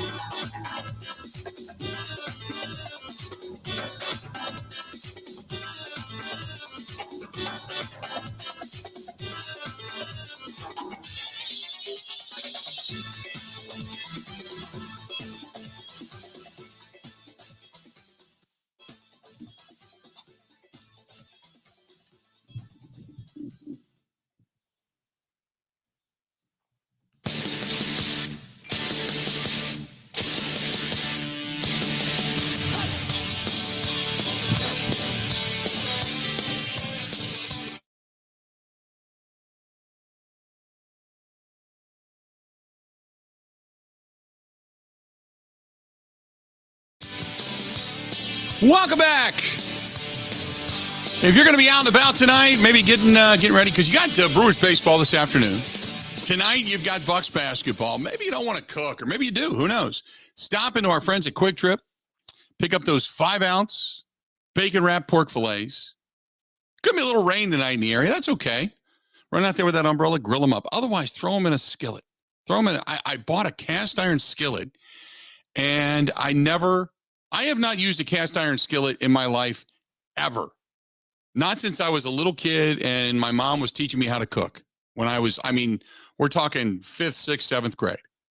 Because my mom used to make home fried potatoes, American potatoes in that. Oh, they were so good. Some oil, some pepper, some salt. I don't know what other seasoning she threw in there, but they were so good. And even threw some butter in there. And then she had one of those Ronco potato slicers where you just slid it back and forth and it would go. You can cut them as thick as you want and just dumped them all in a pan and then cooked it up in a skillet. I have not used a skillet like that in years, but I've got one now. So I was at Quick Trip. I don't know. This was last week sometime. I don't know what day it was. Tuesday, Wednesday, something like that. And I threw one of those bacon wrapped pork fillets in the skillet. The trick is you got to go get a skillet lid. Okay. Get a lid for the thing. And I got a lid. You just offset it a little bit to let some of the steam out. And I threw some oil in there and I put that thing in there and seared it on both sides. And then I checked the temperature. And it was perfect. 145, right on the nose. And oh, it was so good. So good. Stop in a Quick Trip. Our good friends over there at Quick Trip. You can pick up the bacon wrap pork fillets, 99 cents each. Limit 5, by the way. You can only, not that you can eat more than 5 in one sitting, but you get the point. But if you're going to do some tailgating, they've got brats, they've got hot dogs, they've even got hamburger. If you want to make burgers, they even have some breadcrumbs there. If you want to put breadcrumbs in your burger, you can do that too. But they have the buns, the condiments, the beverages, whether they be G-rated or adult beverages, whatever it is your heart desires. And maybe sometimes you're like me and you're like, you know what? Want the fried chicken. I'm not going to cook. I'm going to eat the fried chicken. Get a bag of that stuff. Oh, so good. Quick Trip, fantastic place. Thank God they are based in and housed right here in the state of Wisconsin. Good stuff.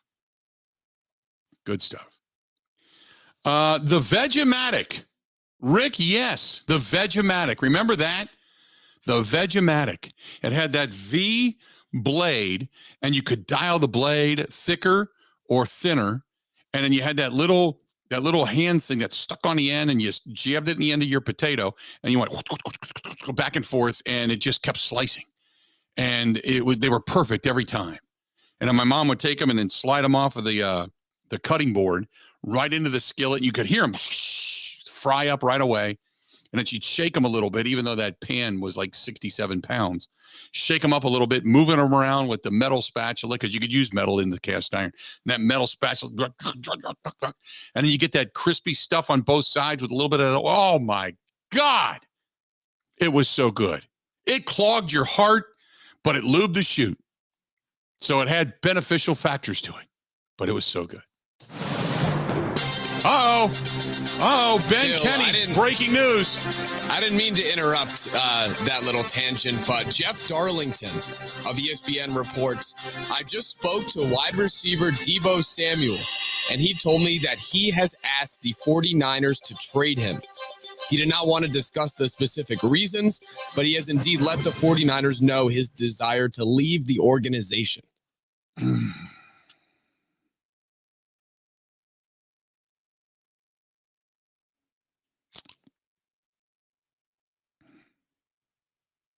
I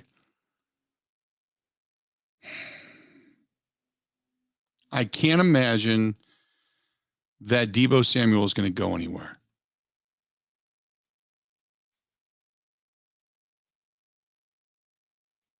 I can't imagine he's going anywhere. I don't know what the problem is out there. I got to think it's contractual, but I cannot imagine. See, I know that Deebo Samuel is Randall Cobb at the podium. Yes, he is. You want to take that? You want to go to that? Let's go to Randall, or do we want to take a quick break here and we'll come back and get to Randall Cobb? We can do Randall Cobb now. Okay, let's do this. We'll talk about this. But Deebo Samuel asking the 49ers to trade him away. We'll get into all of that discussion. And I don't want people jumping for joy at this point as a Packers fan, and there's a lot of reasons why. But let's do this. We're going to go up to Lambeau Field, and you've got right now Randall Cobb at the podium. How y'all doing? Good. How are you? Great. Good. How are you doing with that? Bulls? Hold on, wait. What is this? I just like the Chicago script. Oh my gosh! Wow. Wrong day. It is in retrospect. I make a lot of bad decisions. Yeah. It's okay.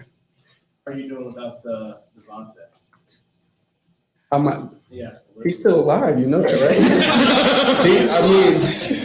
He's alive. Like, what is it? You all right? He's not here. Are you okay? No. I like watching him run routes. Yeah. He's nice. He's nice at that. This is a business, man. If we haven't realized that yet, then what are we doing? This is a business. It's a business first. Unfortunately, things happen.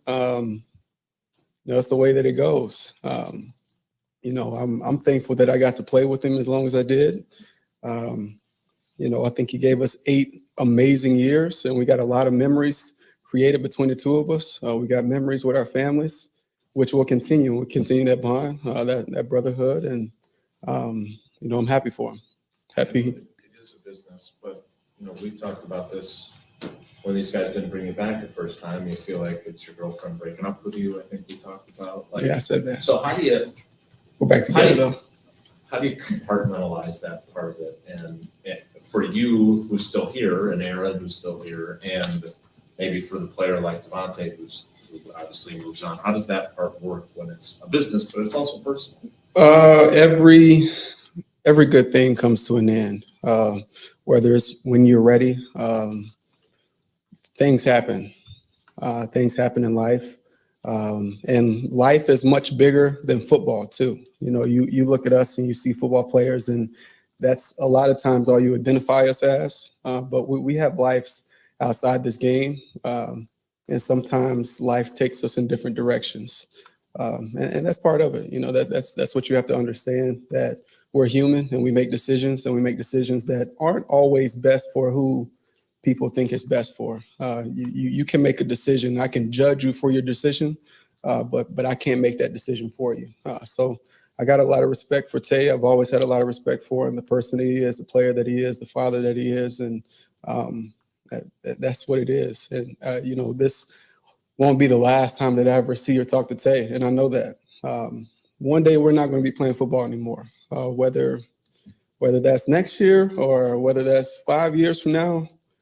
Y'all are going to forget about whatever. But I hope that we can appreciate the 8 years that he gave us, the 8 years of growth that we've seen from him, the player that he became, the man that he became. I believe you all loved him, if I'm not mistaken. So I'm happy that he's in a situation where he's happy and he can be around his family, close to his family, and play for a team that he grew up loving.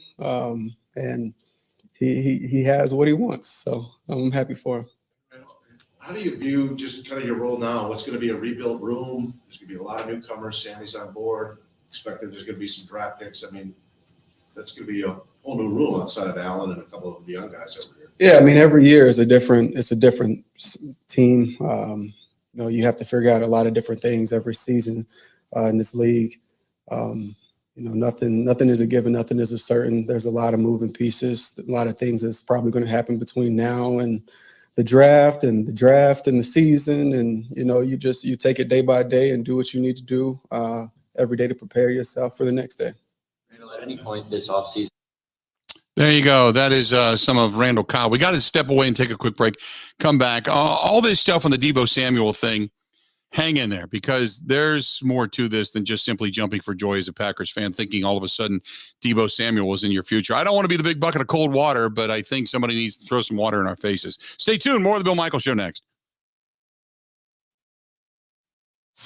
Covering Wisconsin sports like a blanket. This is the Bill Michaels Show on the Wisconsin Sports Zone Radio Network.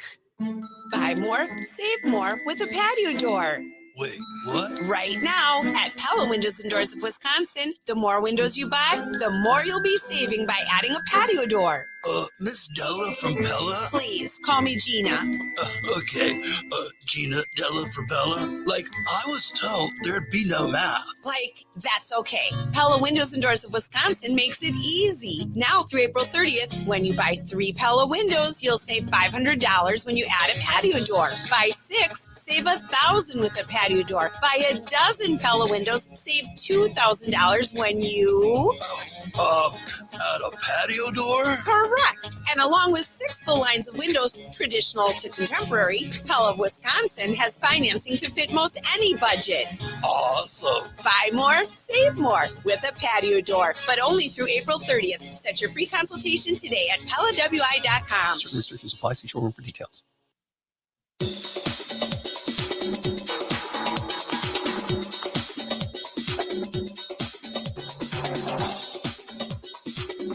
Bill Michaels will resume in 3 minutes.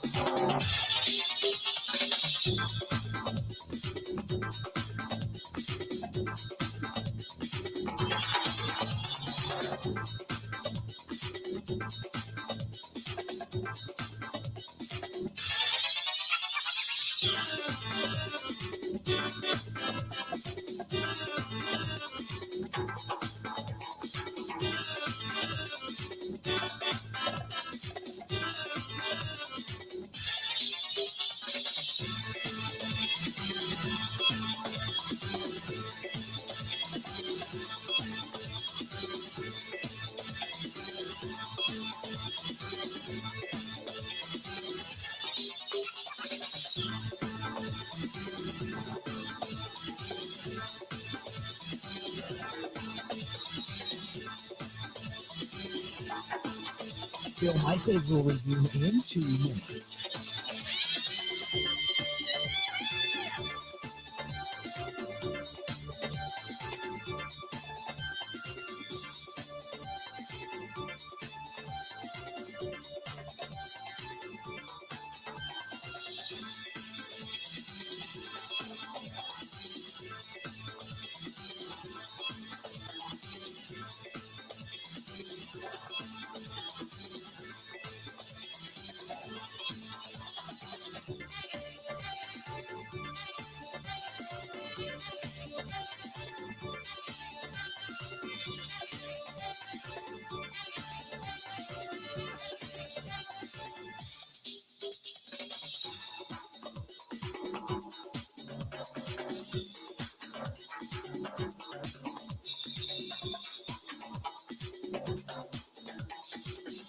Bill Michaels will resume in 1 minute.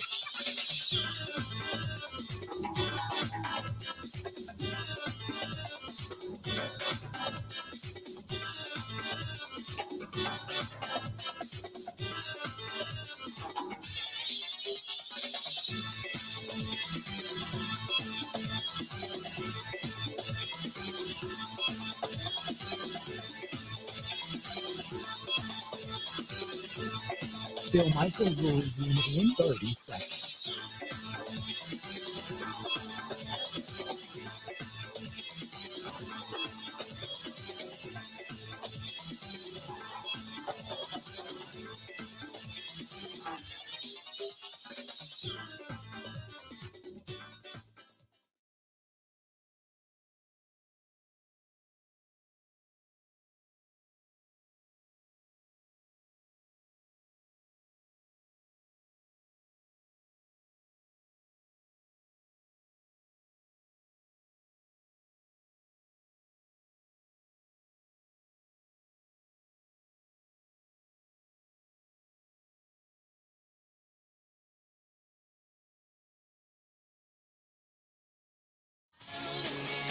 Welcome back to the Bill Michaels Show.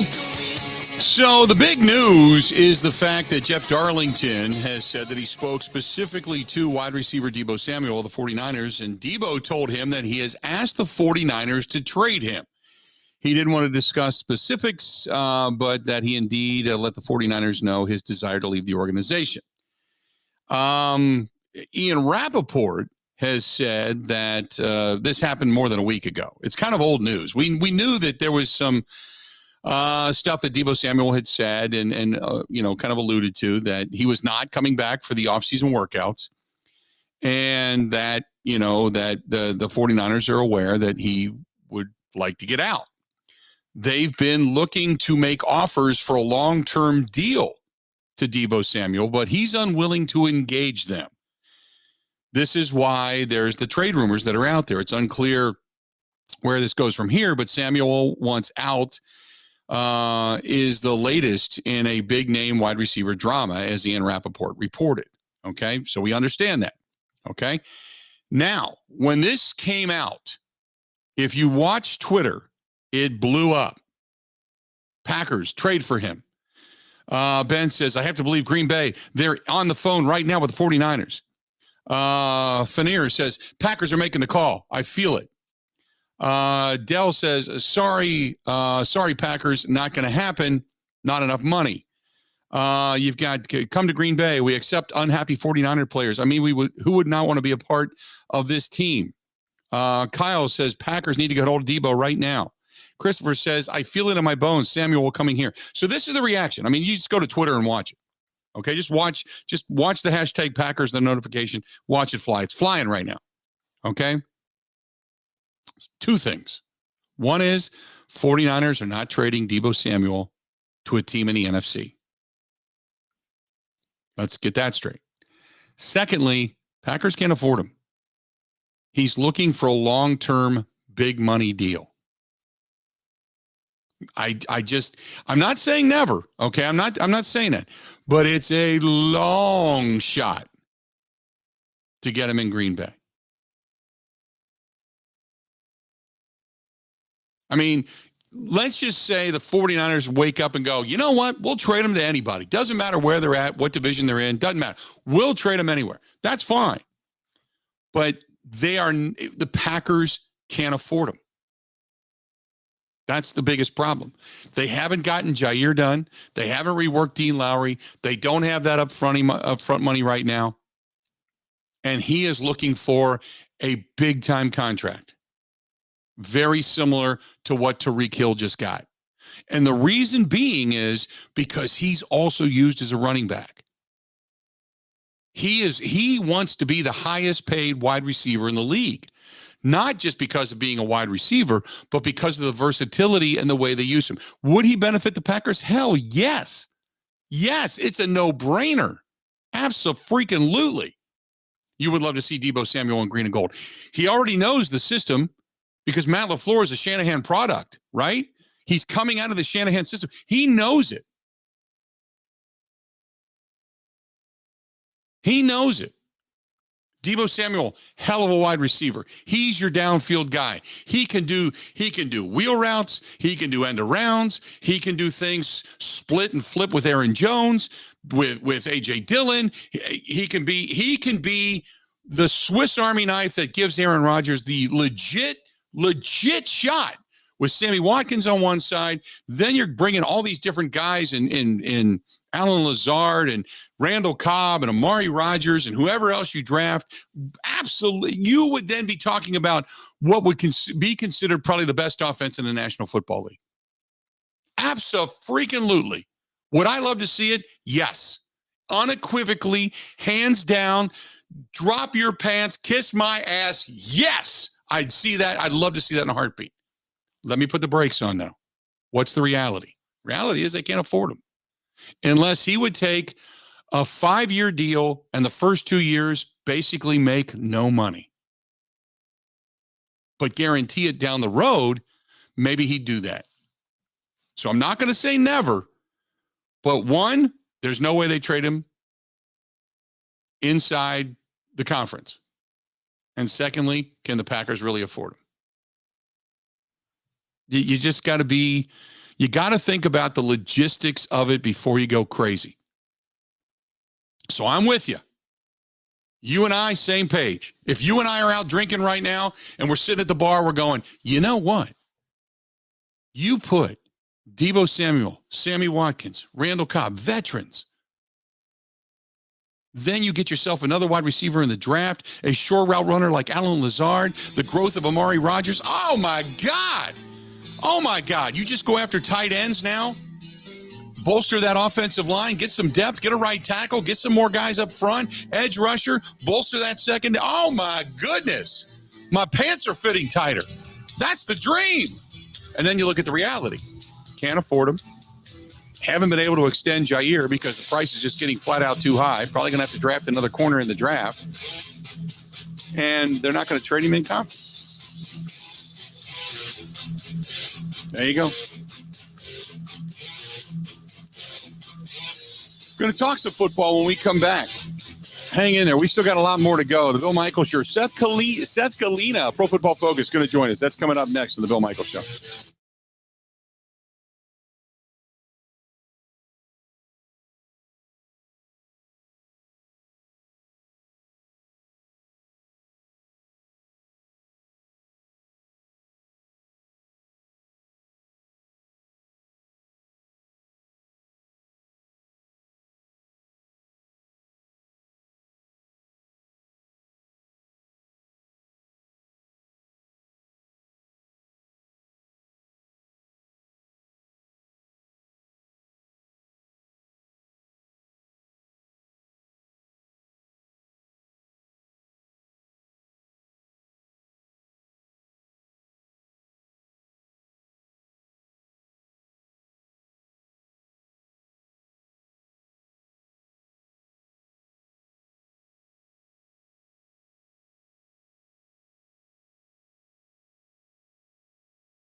Their first-round playoff series. Milwaukee owns a 1-0 lead and has beaten Chicago 5 straight times this season and 17 of the last 18 meetings. Tip tonight set for 8:30. The winner of the series gets either Boston or Brooklyn in the second round.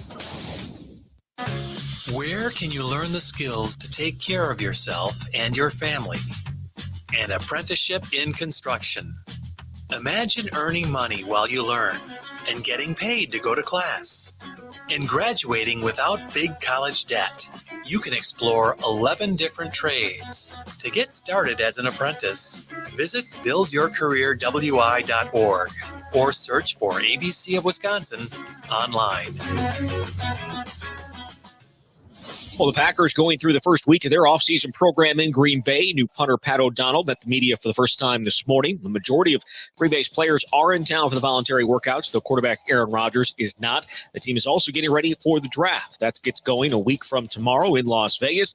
Packers own 11 picks, including 2 in the first round. With this Wisconsin Sports Zone Network update, I'm Zach Heilprin.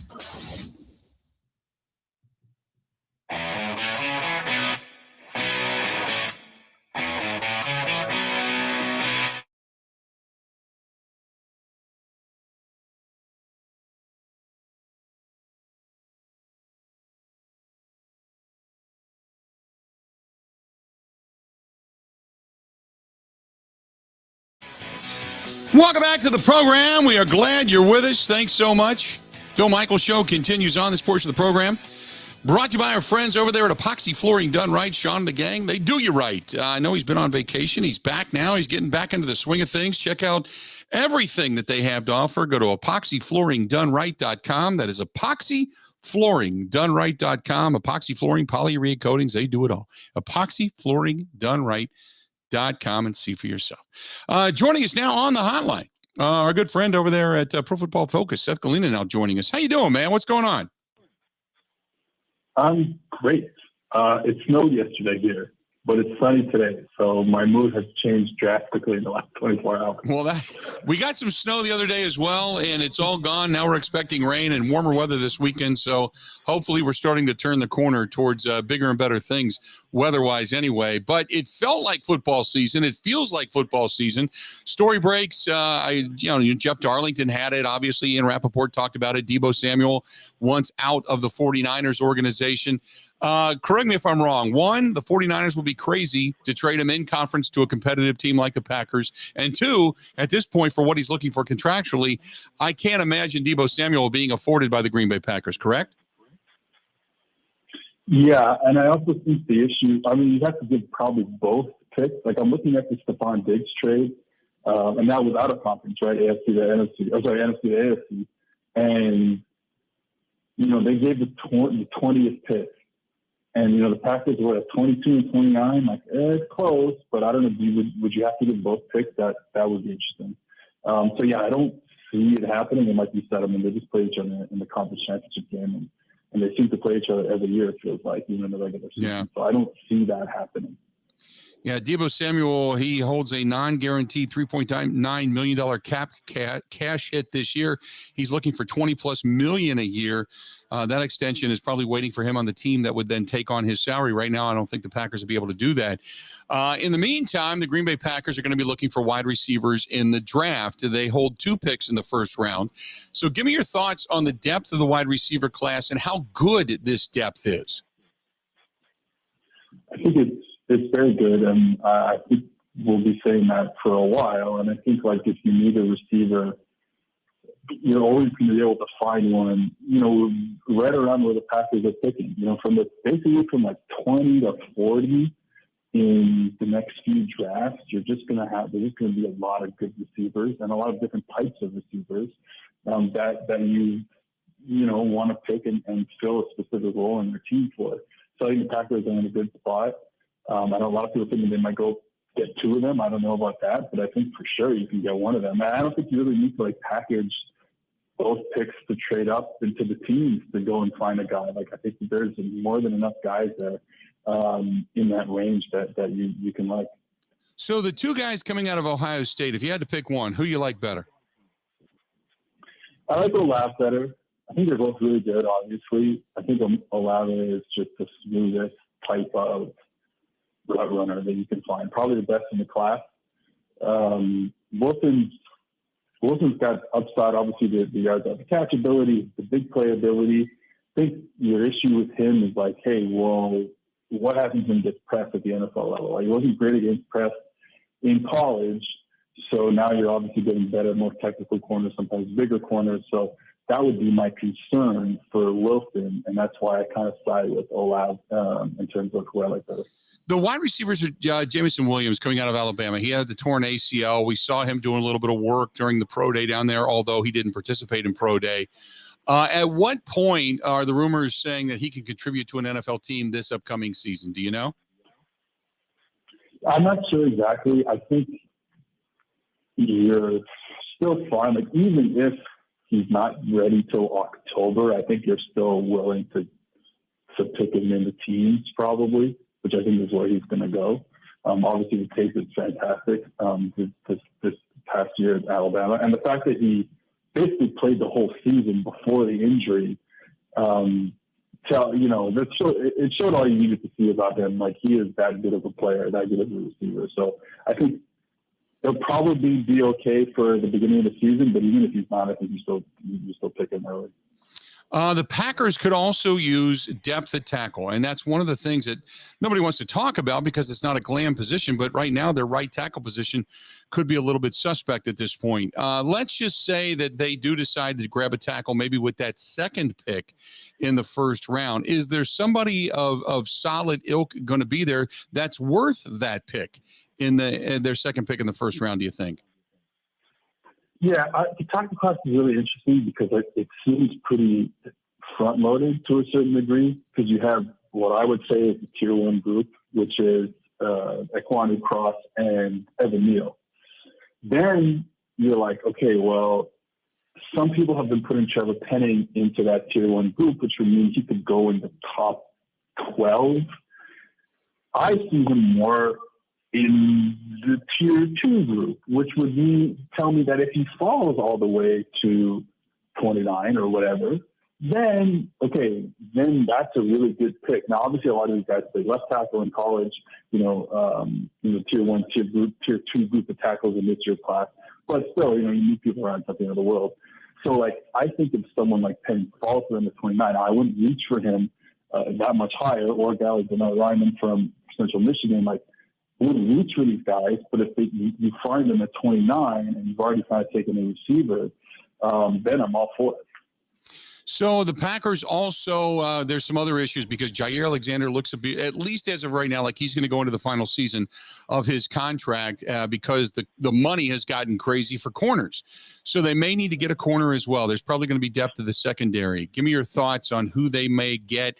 I don't think they're going to get a top corner in the first round, but I'm thinking second, third round, maybe getting some additional secondary depth. Yeah, and there's some very interesting corners. I think the interesting thing about the corner class this year is if the two that we think are kind of in that tier 1 group of corners, which is Ahmad Gardner and Derek Stingley, go early, then all of a sudden that might push up everybody else, right? If they both go in the top 7, let's say, which is very possible, all of a sudden these other teams are going to start saying, okay, well, wait a minute, now I have to go and take Trent McDuffie in the team. I have to go and take whoever else, Andrew Booth, Kerry Elam in the team, and that might push guys up. So in the second round, all of a sudden you're thinner. I like the guy I really like is second round type of player is Kyler Gordon. I played opposite of Trent McDuffie. Both are going to be high draft picks this year at cornerback from Washington. Long, bigger than Trent McDuffie and can play inside, outside. So that would be a guy I would look for. Roger McCreary maybe, but I think he's more of a first round, early second round type player. But yeah, I think that's going to be the issue. Now, if those guys go later and all of a sudden Kyrie Elam is sitting there at 29, now, wait a minute, that might be interesting for them if they're thinking about the corner. Yeah, I would agree with that. I like him coming out of Florida as well. Big, long, physical corner. I don't know if I would call him specifically a shutdown, but in the NFL, but he's got all the attributes. There's no doubt about that. The other area is going to be edge rusher. I think they're going to be looking for another edge rusher as well. I think they're going to try to find somebody to bolster the loss of a guy like Zadarius Smith. They may even go interior with a linebacker in that particular area. I think they're going to try to bolster that as well. I don't think Devin Lloyd out of Utah or Nakobe Dean out of Georgia is going to be there, but you got Leo Chanel out of Wisconsin. They saw him up close and personal. Quay Walker out of Georgia. They saw him a little bit too. Talk about some of those guys, how much they could possibly help the inside linebacking position.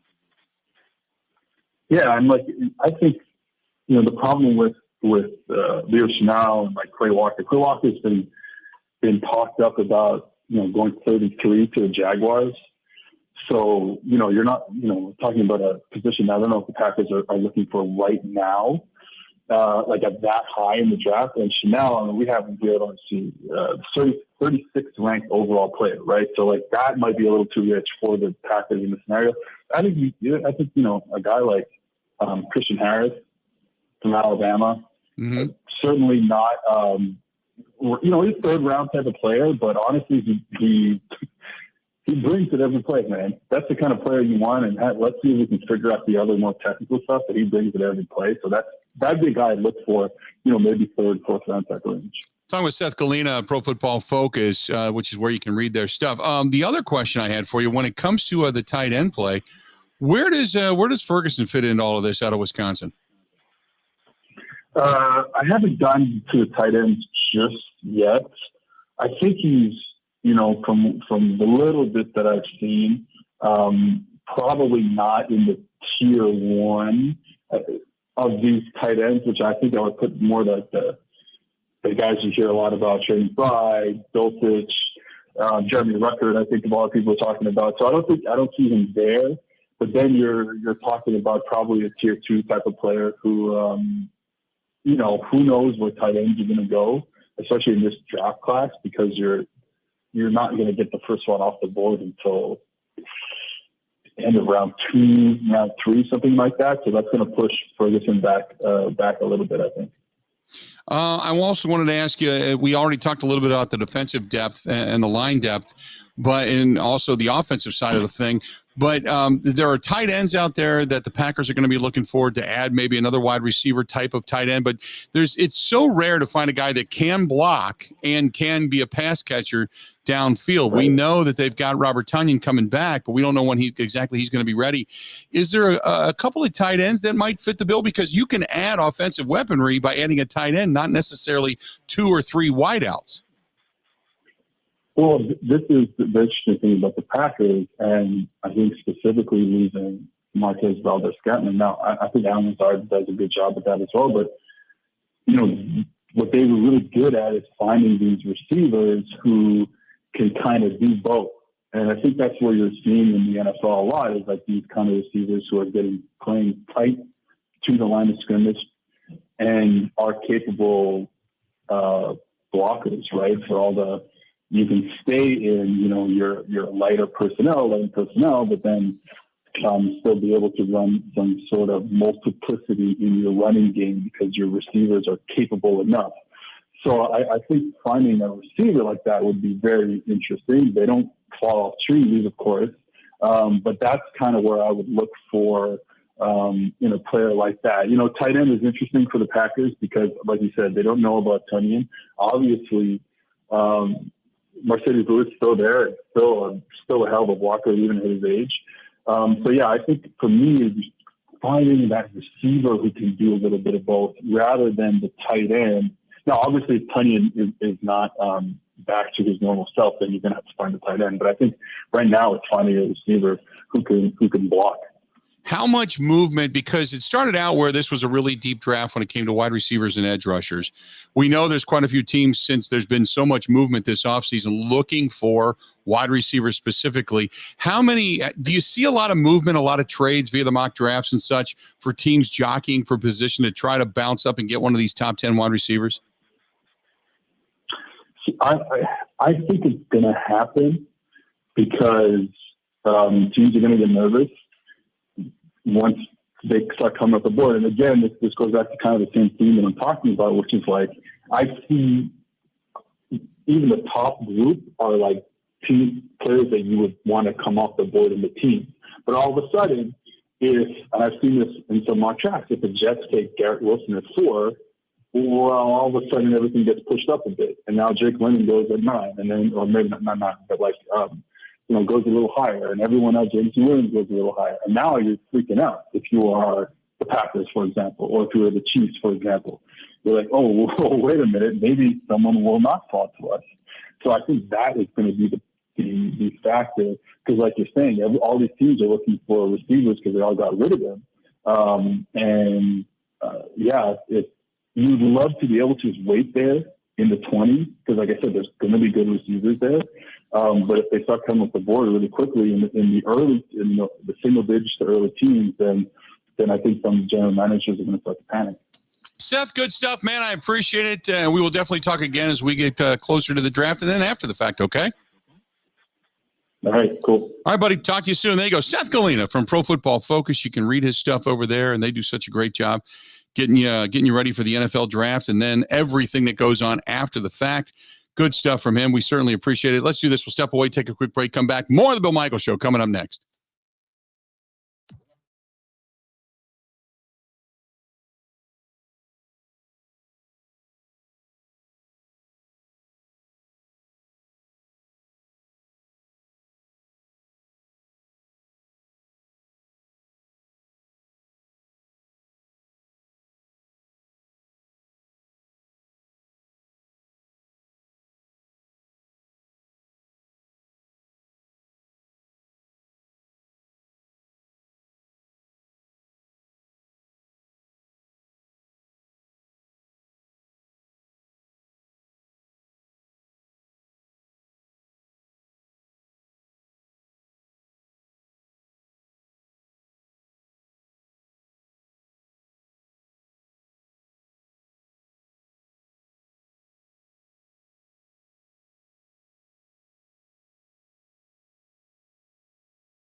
Deebo Samuel, one of the San Francisco 49ers standout weapons, requested a trade. This is something the 49ers have been aware of, and they have wanted to make inroads on a long-term extension with Deebo Samuel, want to make him one of the higher-paid receivers in the NFL. He has just been, as of now, unwilling to accept or engage in any offer or any discussion. And the reason for that, from my understanding, is he simply wants to be elsewhere. And there are some questions and frustration from his standpoint about his usage. And he really is, he's a top receiver. He also takes a lot of hits, used like a running back, put all over the field. And it just does not sound like he is comfortable as of right now with the way he is being used. Welcome back to the program. So Deebo Samuel, at least according to the report, Ian Rappaport, saying he's not comfortable with the way he's being used. And obviously he's being used kind of as a Swiss Army knife and wants to be paid accordingly, but feels himself more as a wideout than he does anything else, and feels like the hits and such as a running back, that ultimately will shorten your career, which is the reason he wants to be paid. So interesting, Deebo Samuel now considering, or at least saying, that he wants out of San Francisco. And basically, if that's the case, if that's true, that means that whomever gets him, you're going to have to pay him and guarantee him a ton of money if indeed you're going to use him in the same facet. Otherwise, he wants to be a wide receiver and go elsewhere and get out of the Shanahan system, which would then again be negating what you would want to do with him in Green Bay if indeed he would be coming to the Matt LaFleur system. The likelihood of Deebo Samuel ending up in Green Bay, I think, is 95% of me says no. I'll never say never, but the likelihood of that to me says no. I just don't think it's going to happen. And for numerous reasons that we've already discussed. I think it's a fantasy. I think that that he is probably not financially. First of all, I don't know if the Packers could even afford him. Now, I know Ian Rappaport, he just tweeted this out moments ago. He said, among the teams to consider as the trade market for Deebo Samuel, the Jets, the Packers, the Chiefs, and the Lions. Chiefs are looking for wideouts. Lions are looking for wideouts. Jets are looking for wideouts. And the Packers are looking for wideouts. I assume most other teams who like really good players. I mean, that's what Deebo Samuel is. It's you're shooting fish in a barrel by saying these teams need wide receivers. Duh. Now you look at the logistics of it. Okay. The Packers, probably not. They're not going to trade to a competitive NFC team their best player. First and foremost, that's not going to happen. Secondly, a guy, he's going to want 20 plus million a year. Easy. If not, maybe more, like a Tyreek Hill type of deal. The Packers aren't going to be able to afford that right now. The timing of this would just be bad. Unless you got him and it was the minimal for the first year and you guaranteed him a contract extension that with guaranteed money, say upwards of $100 million over 5 years, 6 years. Okay. Then maybe you could woo him here. If indeed. Now, here's the other question. And Ronald says, why would Green Bay give up all of those draft picks for Samuel? Because, and that's the other thing. You're going to have to give up a lot to get him. When they could fill many of the key positions this year with all of those picks and get them under the cap for a lot less in the future and get position upgrades. Okay. Why would you give all those up? Because you have a 2-year window. You know you got a legit shot at winning a Super Bowl over the next 2 years. With the team that you have, you add a guy like Deebo Samuel, you got a legit shot.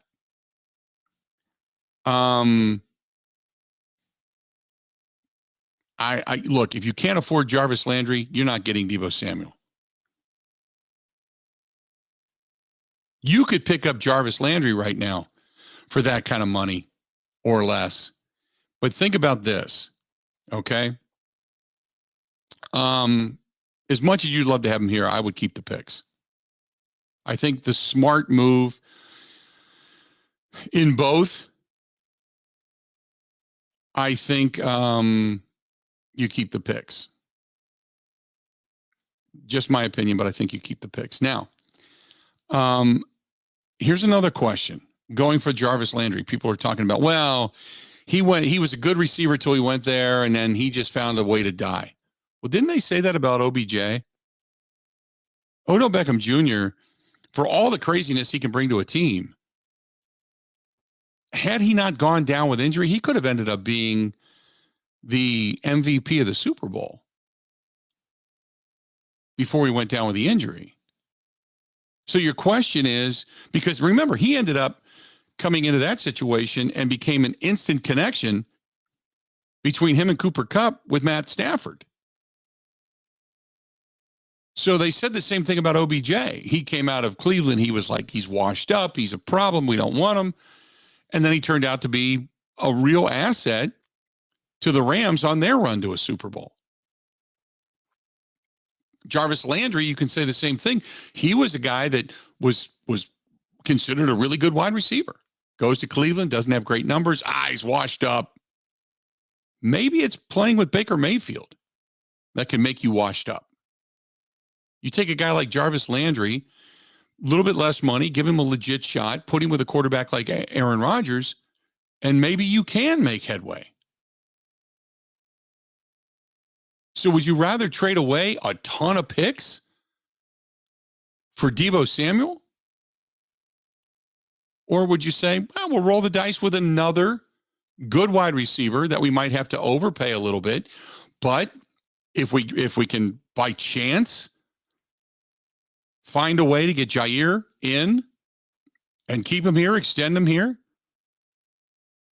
redo Dean Lowry's contract, extend that, restructure it. Maybe we can find enough money to keep a guy like Jarvis Landry in-house, not have to give up a ton of picks, still be able to fortify the team, and still have another good wide receiver. Maybe you go in that direction. I think I just as much as in a dream world, Deebo Samuel, for you and I sitting around the bar thinking about how good this offense could be, if indeed the Packers could pick him up, find him in the Matt LaFleur system, use him the same way. He's happy. He's finally getting the ball thrown to him by a real quarterback rather than Jimmy Garoppolo. Here we go. It's a great fantasy, but I think it's just a fantasy. How much is it going to cost you in picks and in money? And do you really think the 49ers are going to trade him away to a conference team that's going to be competing for the conference? I just don't think that's going to happen. I'm sorry. I hate to be the big bucket of cold water. Again, I'm not saying never say never. Never say never. But I think it's a really, really, really long shot. Just my opinion. 877-867-1670, 877-867-1670. Hey, if this time of year, we're going to get some warm weather tomorrow. And warm weather, you know what that means? What does that mean? It basically means that you're going to start to see the movement of some other critters, maybe coming out of the woodwork, maybe starting to come out of the attic, coming out of the basement. Yeah, you can have some bed bugs, a roach or two. Maybe it's those stink bugs, box elders, whatever. You know what I mean. Look, I'm not saying you have them, but if you want to do some preventative maintenance, great. If you are, say, a building owner, apartments, condos, office building, and you've got critters running around. Now, they're not coming to your house to take a raccoon out of your attic or bats or anything like that. But the Milwaukee Bed Bug Pros, they operate everywhere. And all you got to do is call them. They are very discreet. They're good people. And you don't have to, if you got pets, like, when I had pets, I didn't want to do anything around my house with chemicals. They're like, no, we got you. We got you covered. Don't worry about your pets. What about your kids? Don't worry about your kids. We got you. We'll explain it all. We got you covered. Call them for anywhere. One phone number, 414-877-5811. 414-877-5811. That's our friends at the MilwaukeeBedBugPros.com. MilwaukeeBedBugPros.com.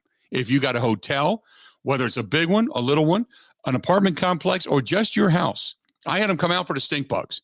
Stink bugs, because I hate them. And I wanted to make sure I didn't have them like infesting my attic or anything like that. They came out, they looked around, they're like, no, you're pretty good. We'll put a few things down. We got some things around upstairs. You should be good. Haven't seen a stink bug since. Not one. Not one of those nasty stank things.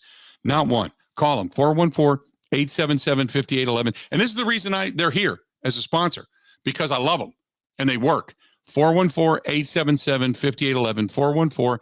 414-877-5811. Stay tuned. More of the Bill Michaels Show. It's coming up next.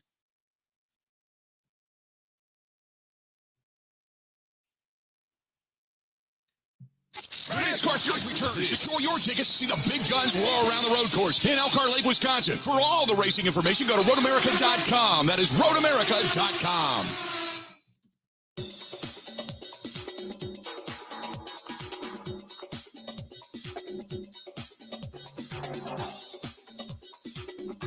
Bill Michaels will resume in 5 minutes.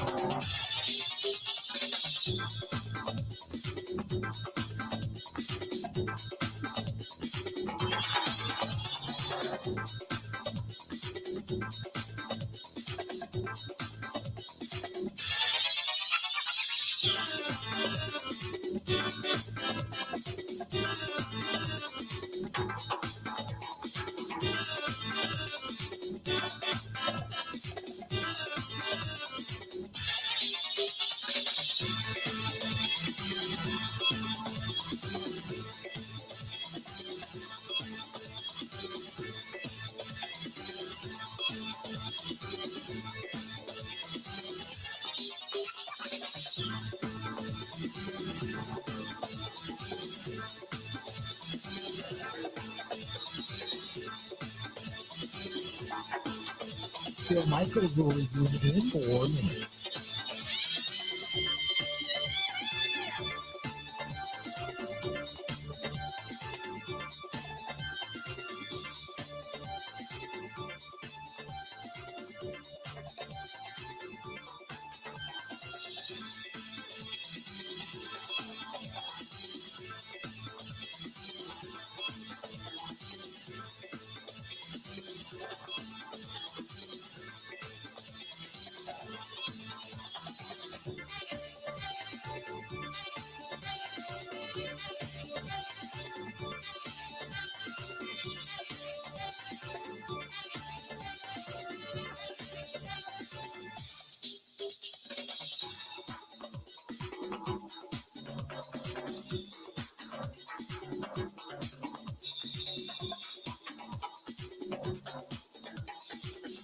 Bill Michaels will resume in 3 minutes.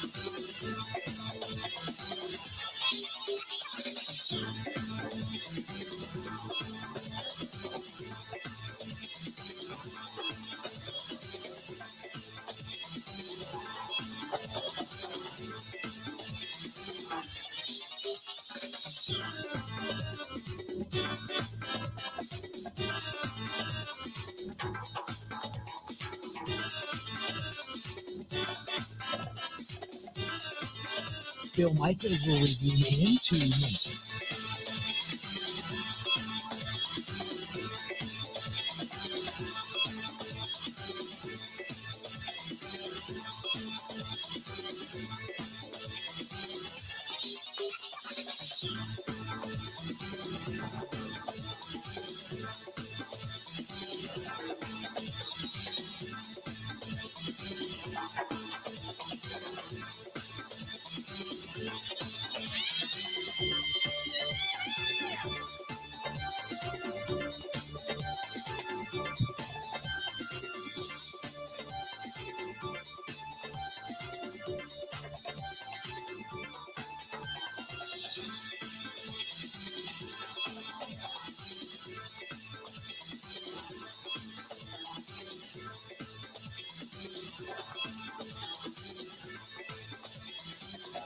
Bill Michaels will resume in 1 minute.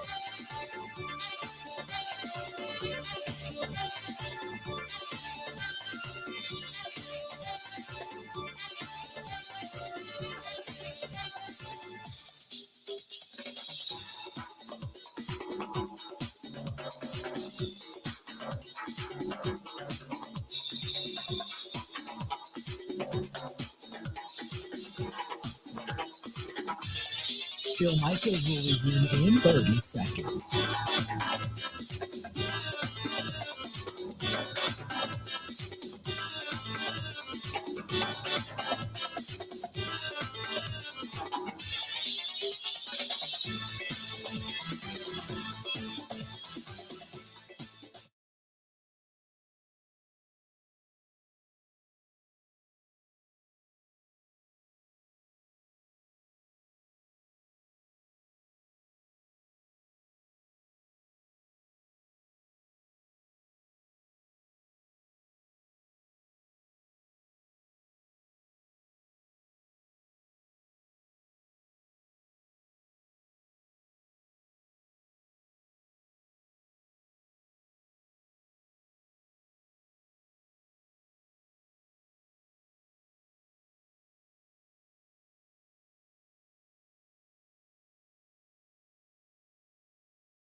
Not quite sure. Well, you know what? We'll find out.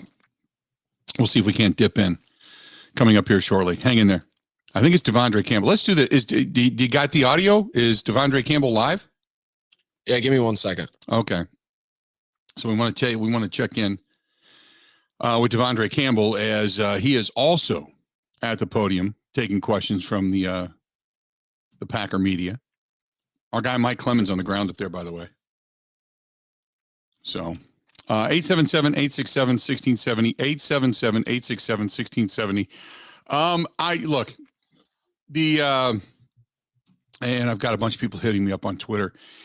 Derek says, Deebo, amazing talent, and the Packers should definitely explore every avenue to get him. His versatility would be scary in the Packers offense. If they want to win a Super Bowl in Rodgers' last few years, this would be a great way to get the ball rolling.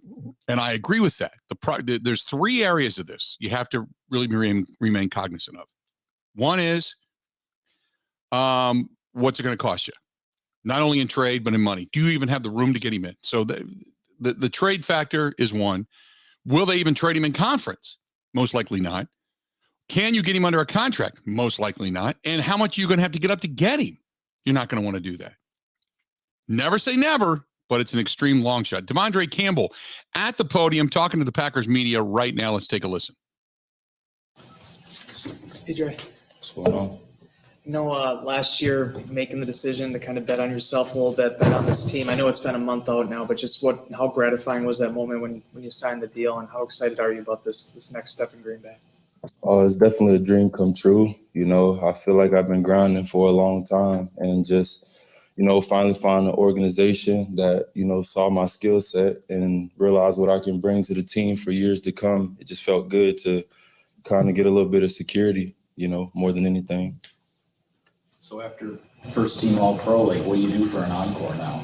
How do you look at 2022? I mean, a lot of people thought it was fluke, but you know how that goes. So we just trying to continue to get better every day and keep pressing forward and, try to repeat. Andre, what was the timeline for this coming together? And was there ever a time where you thought it might not happen? There was that day I don't know if you were at Lodge Kohler or whatever, but we all saw your Instagram post with the googly eyes. Can you kind of take us through those days and how it went from wherever you were to getting done? I mean, we were in constant communication the whole time, but you know how this business works, and we just kind of took it day by day. That day I was here, I think I was here checking on my house. I kind of just did that to be funny, actually. But yeah, it wasn't really nothing going on around that time. We were just kind of, you know, mutual talks, kind of trying to figure out where to go from there. But you know, I'm here now, and it worked out for the best. So I'm happy to be here and happy to continue to build with the guys. You guys never send out social media stuff just to get a reaction, do you? No. I do sometimes. You know, I know people bite on it, so sometimes I like to play that game. I know we all had to drop everything we were doing to figure out if this was real or not. So yeah. Thanks for that. Thank you. Thank you. I know when you came into training camp late, you had to catch up and learn the defense and finally find your place in it. What do you think the second year around means for you in terms of how the defense will fit you and you will fit the defense? I think the biggest thing is just, you know, having a full off season with the guys. Like you said, I came in late and I had like a month to kind of figure everything out and just kind of hit the ground running. You know, I'm a smart person, so it wasn't really too hard. But, you know, like I said, the biggest thing was just knowing my teammates' strengths and weaknesses since I didn't really have a lot of time with them. So most of the first part of the early season was getting used to playing behind my D-line or like communicating with my safeties and stuff like that. So just being able to have more time with them and, you know, with all the protocols and stuff being lifted, now I can actually hang out with them outside the building. So it just, things will be a lot more smoother now this time around. How do you celebrate the contract? I haven't really celebrated, you know. I don't really try to celebrate because the work isn't done. You know, it's a blessing, but there's still more to be done. Does that drive you that people, I don't know who these people are, but some people look at last year as a fluke? Does that drive you? Yeah, it always drives me. You know, it's kind of the story of my career. People have, you know, these thoughts or whatever it may be, or none of it be true, but that's just the business. So I deal with it as it comes. Devondre, you mentioned being able to hang out with the guys now. Mm-hmm. Whatever decisions you made last year, you made were best for you. Yeah. But we haven't even gotten to be in the same room with you until now. What was that like for you last year to be part of the team and be able to do certain things, but not be able to hang out with the guys outside of the team and stuff like that? And is it a lot different now this time around? To be honest, I'm not really going to talk about that. That's that. It's over with. You know, everybody has their own thoughts and decisions on it, but I don't really want to talk about that. With the challenges last year, you know, of not being able to be around guys and everything like that, was there a moment where, you know, you felt like, okay, this is my new home. I'm a part of this team. I'm foundationally here. And did that kind of play into your decision to resign? That was day one, you know, like from the day I walked in, everybody from, you know, Russ and Mark and Brian Gutekunst, like the people up top to players on the team to even like GAs and scouts, everybody was just so happy that I was here. So, you know, when you got people from all the way to the top down to people who are just starting, showing how much they appreciate you being here, it goes a long way. And you know, I've always felt like I've done all the right things for the wrong people. So to actually find people who show their appreciation for you, I mean, you want to run through a wall for them. So, you know, like I said, the fact that the Packers showed me a commitment, you know, it's mutual. It goes both ways. So, Devon, all right, so they were excited to have you right away. Mm-hmm. But I remember distinctly LaFleur talking to us maybe a week in the training camp, and he was just gushing about you.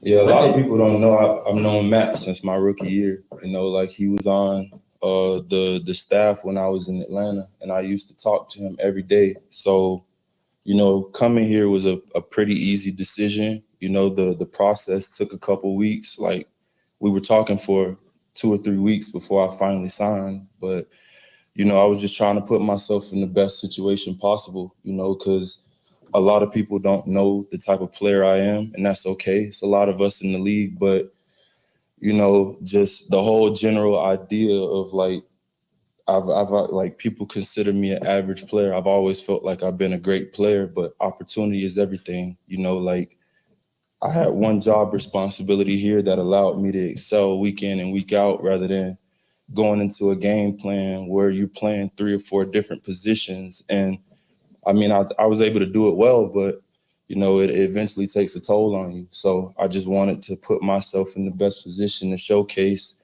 my talents on a weekly basis.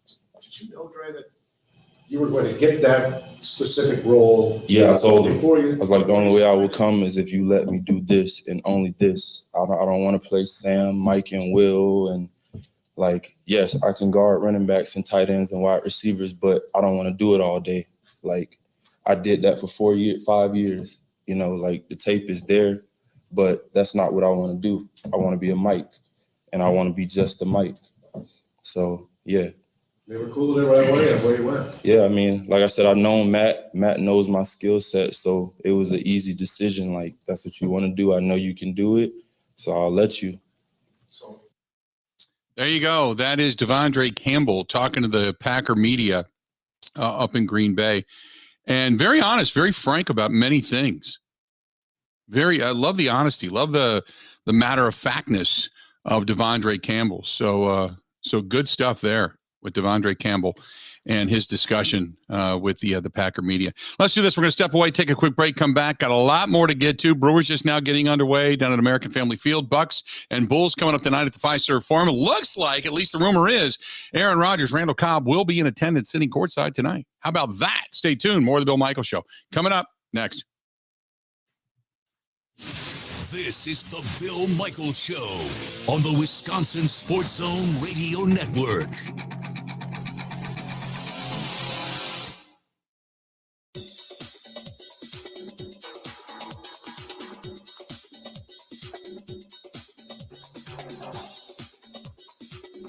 Bill Michaels will resume in 3 minutes.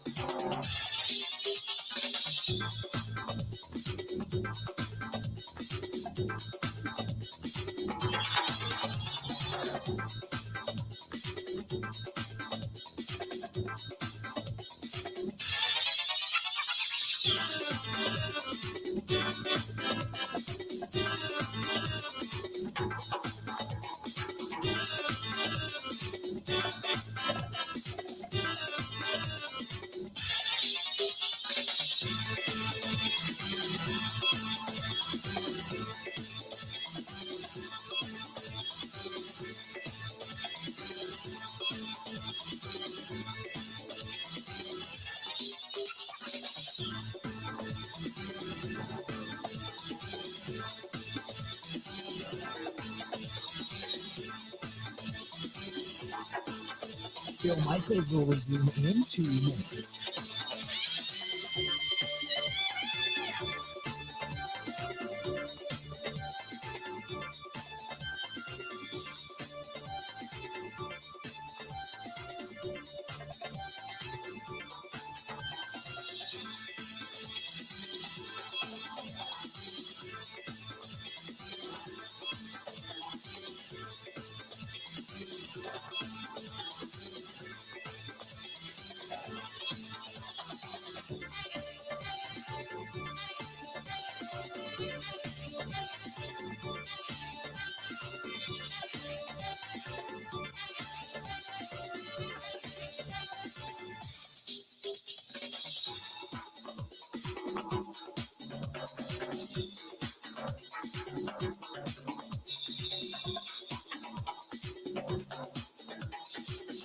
Bill Michaels will resume in 1 minute.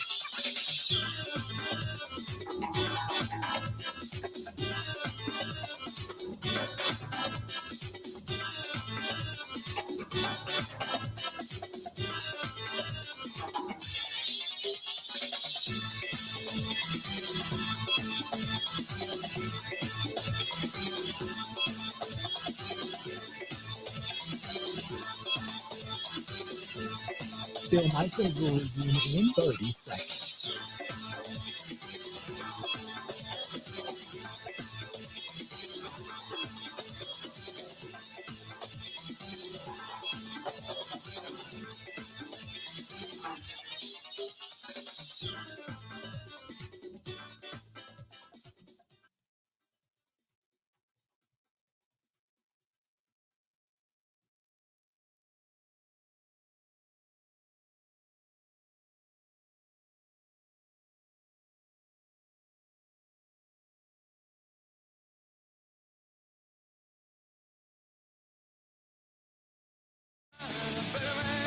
You're not going to find anything better than out at our friends at Wisconsin Harley-Davidson. See my buddy Craig. I was out there yesterday. Turtle, by the way, who was one of their salespeople. Happy birthday to him, as he had a big pizza party.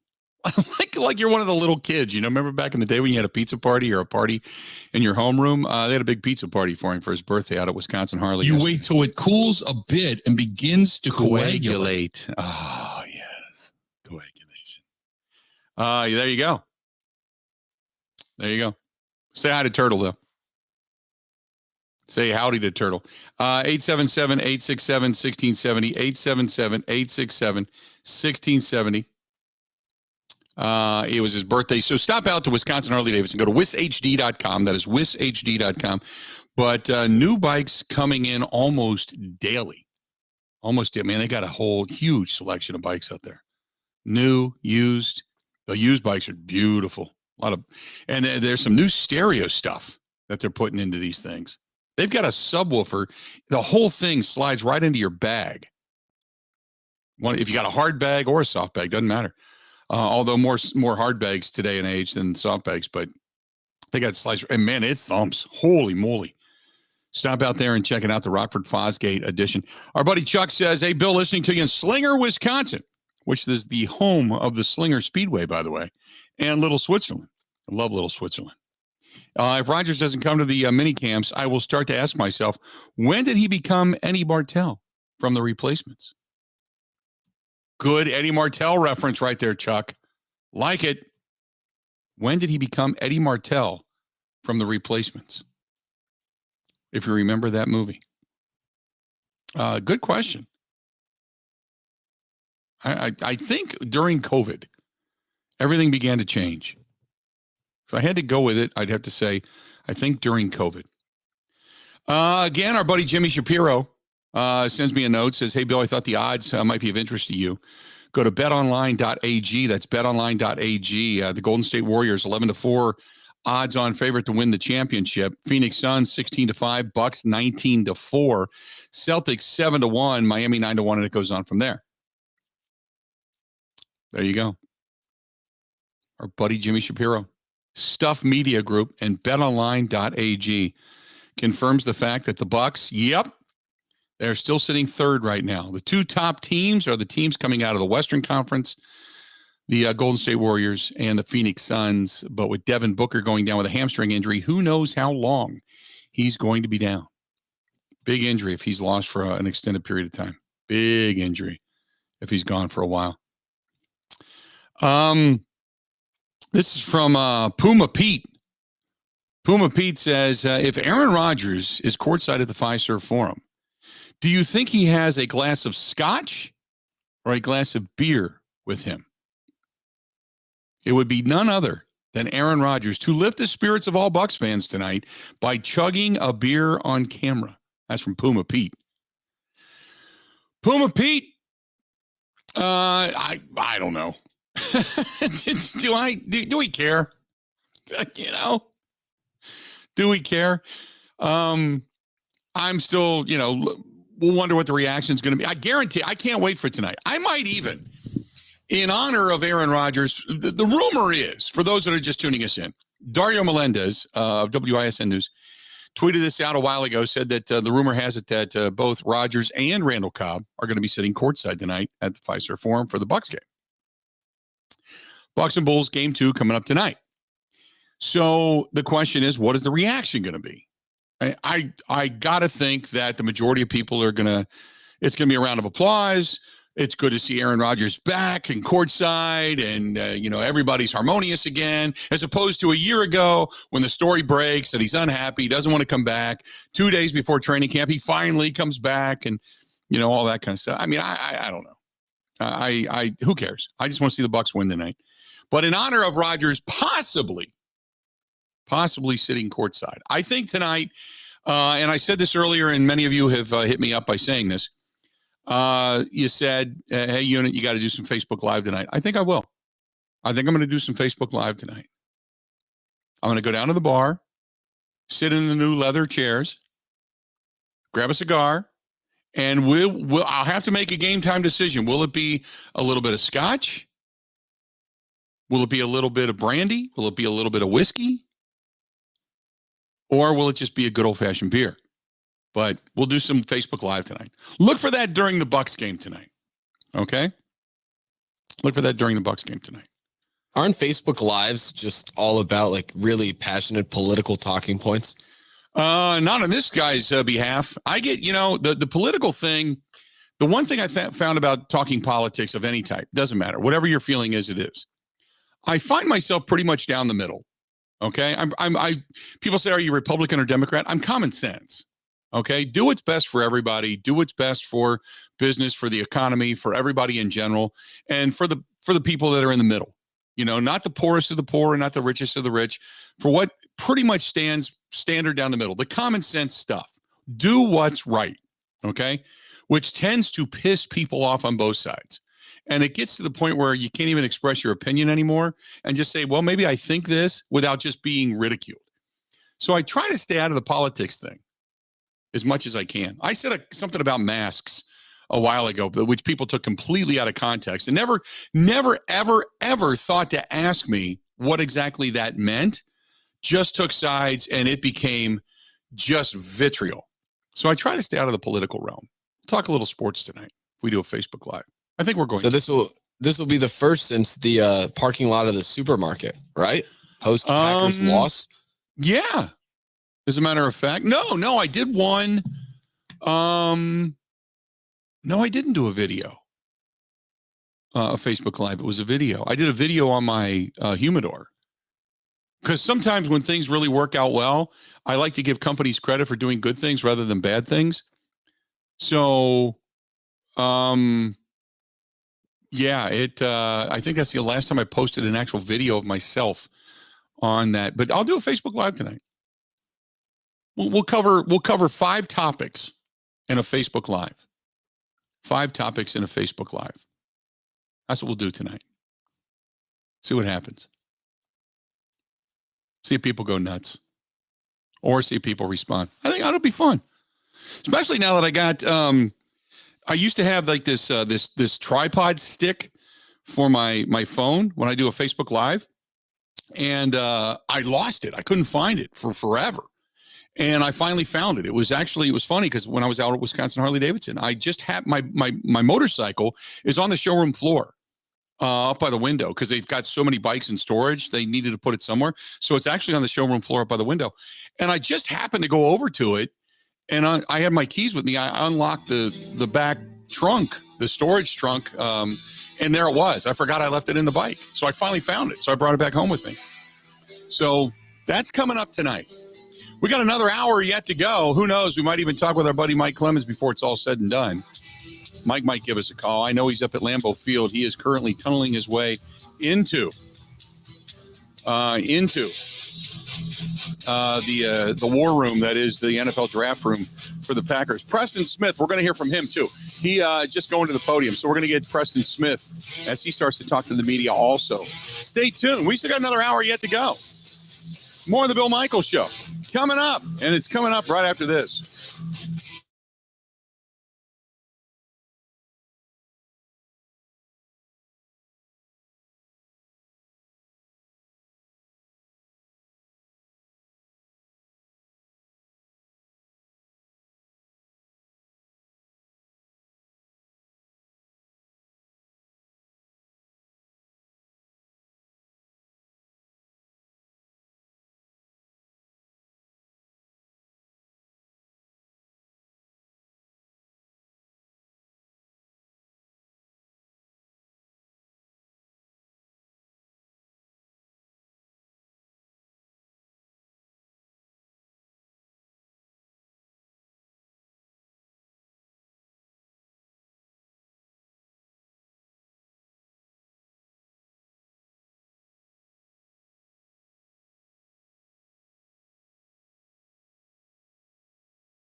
There's some mojo.